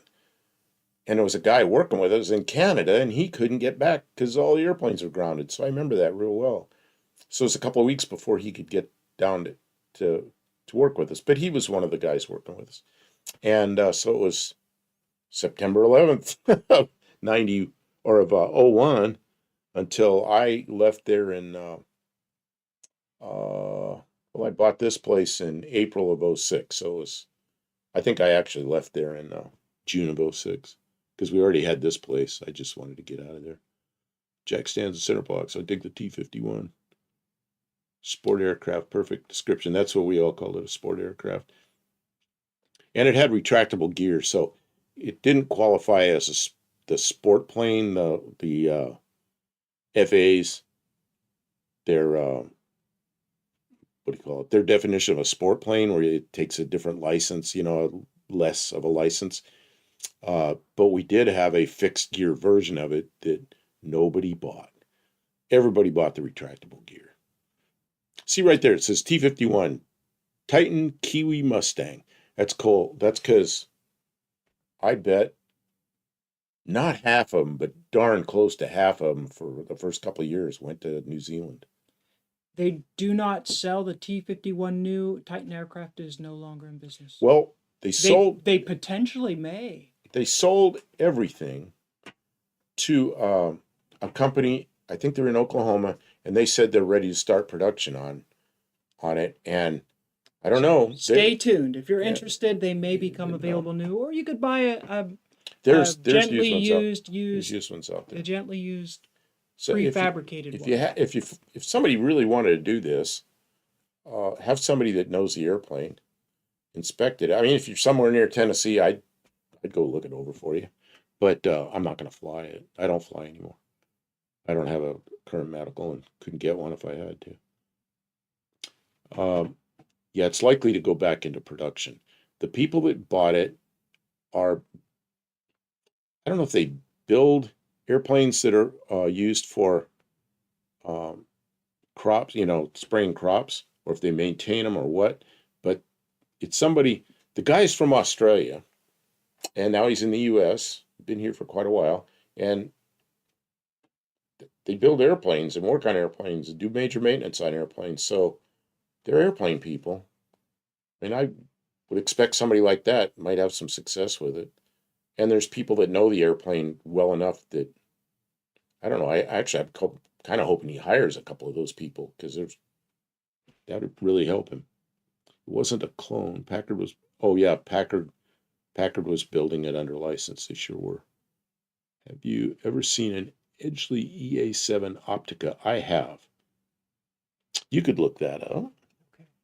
That's a strange looking airplane, but it looks cool. Man, how do we get onto airplanes? I try to stay away from airplanes, and now here I am talking about airplanes.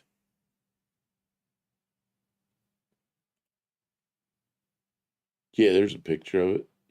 Oh, it's one of those ones with the big things. So Yeah, it looks like see. an egg, and it's a It's a reconnaissance plane. it's a ducted fan. Yeah, I mean it's a cool looking airplane, but yeah, see right there, number built 22. That's an old airplane too. I really, man, when was that? Well, it began in 74. When was the first flight? Can you scroll down a little bit? Is there a first flight date? First flight, 14 December 79. So it took them 5 years to get the project up to the point where they could fly it. It is such a weird looking airplane, but I kind of like that, you know. Let's see, F4U Corsairs, my favorite. Yeah, when I go to the air shows, everybody liked the Corsairs. Everybody loved the Corsairs. When I left Titan, I said, that's what I'm going to do. I'm going to do a replica of a Corsair, and then I just never did it. I ended up working for a defense contractor, really making some money instead of goofing around with a project that I'd never make money with. I mean, we are into the third hour, and you know, some people graduated. call it the weird hour, or we could call it the bonus hour. And Buck Del Campo spent a lot of his career working on airplanes. I don't think it should be off limits, but we stick with automotive at the beginning of the stream, absolutely. Yeah, Jack Sands, the Dragonfly. Yeah, the Dragonfly was. How about those Mitsubishis? What, like the MU2? MU2 is a handful. MU2 is a twin engine airplane that I knew pilots that flew MU2s, and they flew two-man crews, and they said, and the guys I knew best that flew them were flying business jets afterwards, and they said like I'm trying to think of French airplane. I can't pull it up. It's about the size of a Learjet anyway. They said those were easy to fly compared to the MU2. Now there was just an MU2 accident in New York. MU2 is not for the low time pilot. It's a intense airplane to fly. I do not need to get my pilot's license. If I were to do that, it should have been in my youth. I am past the point where I don't even always like driving a car. I see the complexity and the amount of experience and knowledge that you need to know that is specific to aviation, and I don't even aspire to do it. It takes a very long time and incredible amount of dedication. I never had any grasp of how difficult it really was to fly an airplane. I don't even think I would want to. The airplane I was thinking of was the Falcon 20. These guys ended up flying Falcon 20s, and later they were flying I don't know, some other bigger airplanes. But the Falcon 20 they said was just you can look up Falcon 20. Looks kind of like a Learjet. Mexican Spec says his eyes are crossing. Well, Mexican Spec, it's okay. Sometimes the stream goes off in directions that some people, and we apologize. If you're not here for aviation stuff, the stream might be kind of over. I don't know. Okay. But let's see. It's okay for him to talk about airplanes sometimes. What am I looking for? What am I looking at? The Eclipse will blow its engine on you. The MU2 will pull you out of the sky. Thing with the MU2, I mean, if you want to get in airplanes, MU2 doesn't have ailerons. It has spoilers. So you start putting spoilers up, you start losing lift. But it makes the airplane handle really nice. Yeah, there's an MU2. And there's two different ones. There's the Solitaire and the whatever the small one was called. I can't think of it. But yeah, they're a handful on a single engine. Absolute handful. And it's a fast airplane. I mean, you can't fly it slow. It's not going to fly slow. So and it's an intense airplane to fly. I don't want to say any more about it. So, but they're fast, and they have a purpose. The can you look up F-82 Mustang? This is what we did talk about doing with the Mustang, is there was one guy, the machinist that was in the Titan factory. He really liked the F-82, and we talked about building a wing and doing this with two Mustang fuselages, two T-51 Mustang fuselages, but we never did it. I got drawings of it, worked on it, kind of knew how we were going to do it, but we were pretty busy. We were backed up with orders sometimes like 14, 15 months. You couldn't be working on a personal project when you're 15 months behind in real orders, We were running 2 shifts and man, it's a busy thing. Okay, enough of the airplanes. So the MU-2 is the carburetor of aircraft. Oh, I don't know about that. MU-2 is just, it's fast, and it has to be fast. You can't get slow in that airplane. And it's a handful on a single engine. I don't know what else to say. Danny Boyd, I want a Convair 880. Well, it's loud smoky. How about a Convair 990? The 990 was the fast 880. My father got to ride in one once. He rode, I think Chicago to maybe to Atlanta in a 990 one time. And it's fast airliner. Not supersonic, but close. Does each pilot control their... No, it's all controlled from the left seat. I don't know if there's even a pilot in the right seat. There could be. I guess there could be. I don't know, but they're flown from the left seat. In fact, in the Korean War, the first air victory in the Korean War was one of these, an F-82 shot down a North Korean airplane. So it was flown in the Korean War. I saw one of those double P-51s at Wright Pat. Yeah, and the fuselages are longer. I don't know if you can see that, but the fuselages are longer. There's a lot to it. Who wouldn't build a twin Mustang? The thing about building that twin Mustang is it was going to cost a lot of money. Besides the time, I did the drawings and did the engineering on the wing, but the time to build that thing when you're already busy, and then you got to buy 2 engines, and the engines. Even the cheap engines are 30 grand, so you can end up with, guys working as a machinist in an aircraft factory aren't making the money it takes to support a family and build one of those. Faster the aircraft, the faster the landing speed. Dr. Go, sounds like Buff and Kim need to put DA Adventure on a future trip. Oh no. I've been to Oshkosh so many times. I don't want to go back. No, the aircraft sheet metal is going to go on the little blue car. What is that thing? Spitfire. Spitfire. A car called a Spitfire. We're going to make it into a thing. I just hope it doesn't catch on fire. No. But anyway, later I marveled at Rolls-Royce engines on the L-1011 we were flying on. Yeah, it seems like for a while when I was flying around on jobs, I was flying, I don't remember why, Delta a lot, but they had L-1011s. That seemed like I was riding on those things a lot. 2 pilots, 1 cup. Yikes. My neighbor next to my house works for GE. He owns one of their big jet engines. He keeps it at work. Spitfire theme. You got any pictures of Spitfire? Do we have any pictures of the Spitfire? Our Spitfire, not the airplane Spitfire. It's pretty rough. We'll do that another night. Yeah, we got to take the body off that thing. It won't take long. Yeah, just like break some of the rust and lift it off and take it away. It's probably barely attached, I would say. There'll be bluebirds over the white cliffs of Buff's yard. Dr. Go, Richard Bong of Poplar, Wisconsin, made that twin fuselage plane famous by being the best ace of aces in World War II. Which one was that? The P-38? P-38 Lightning? That was a Kelly Johnson design.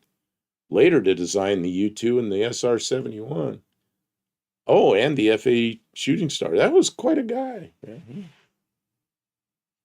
I have a picture. It's in a friend's house in Arizona. I got to pick it up next time I'm out there.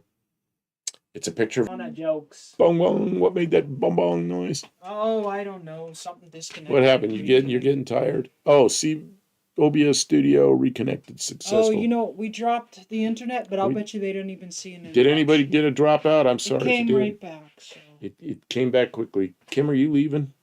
I'm just walking around. My butt's going numb. It's over. It's like 3.5 hours. Okay, well, come in here. We probably ought to discuss next week's year and then get out of here. All right. I was just... When I can see you getting like that, I know it. I'm running out it of dropped steam. dropped for a few seconds. Yeah, that's what made the noise here. Okay, but we're back. But we're probably just going to... So next week, finish it up. 1983. 83? That's a new car by our standards. That is not. How old is a 1983 automobile? It's 42 years old. Oh, good Lord. That's old. That's for new. A car. It's new for a us. car going 70 miles an hour. Oh, 83. Yeah, that's new for us. Yep. So if you guys have pictures or memories or whatever, make sure you're sending that stuff in to bucktailcampo@gmail.com. We'll try and look at it ahead of time a little bit. And we'll try not to talk about airplanes next week, although I guess it was kind of interesting for a few minutes. Late in the night, I think we could go off the rails. It's okay. Yeah, I did so much of this. It's like that was my life, and I kind of got... You deserve to talk about it. You know what happens when since I was a little kid, I wanted to be a pilot. Then eventually I became a pilot. I went in the Air Force, and then I worked on airplanes. And you know what happens? You burn out on it. It's like, man, I want to get back to cars again. So when I retired, I was done with airplanes. But every once in a while I'll talk about it. But really, I like the cars. I can put one together, and I can drive it myself. And I can't fly an airplane anymore. I can't pass a medical. But... and I shouldn't be flying an airplane when I feel like Mexican this. Spec will send in some pictures of stuff that he has available, maybe that you could even buy if you wanted to get something imported over the border safely by Mexican Spec. Yeah, Futuras, I think, were 78 through 83, I think. I think you're right. Mm-hmm. Mexican Spec got Japanese things. She likes those Japanese cars. Oh, by 83, the good Japanese cars were done. Yes, I was working on all those Mazdas from the mid-70s that had rotary engines that failed, and I knew how to make them unfail. I built so many rotary engine Mazdas in the late 70s that were just dead, and fixed a lot of them. But I got burned out on those too. Mex often has tempting Japanese cars down there. He does. He also has one on his site right now, that little Chevy pickup.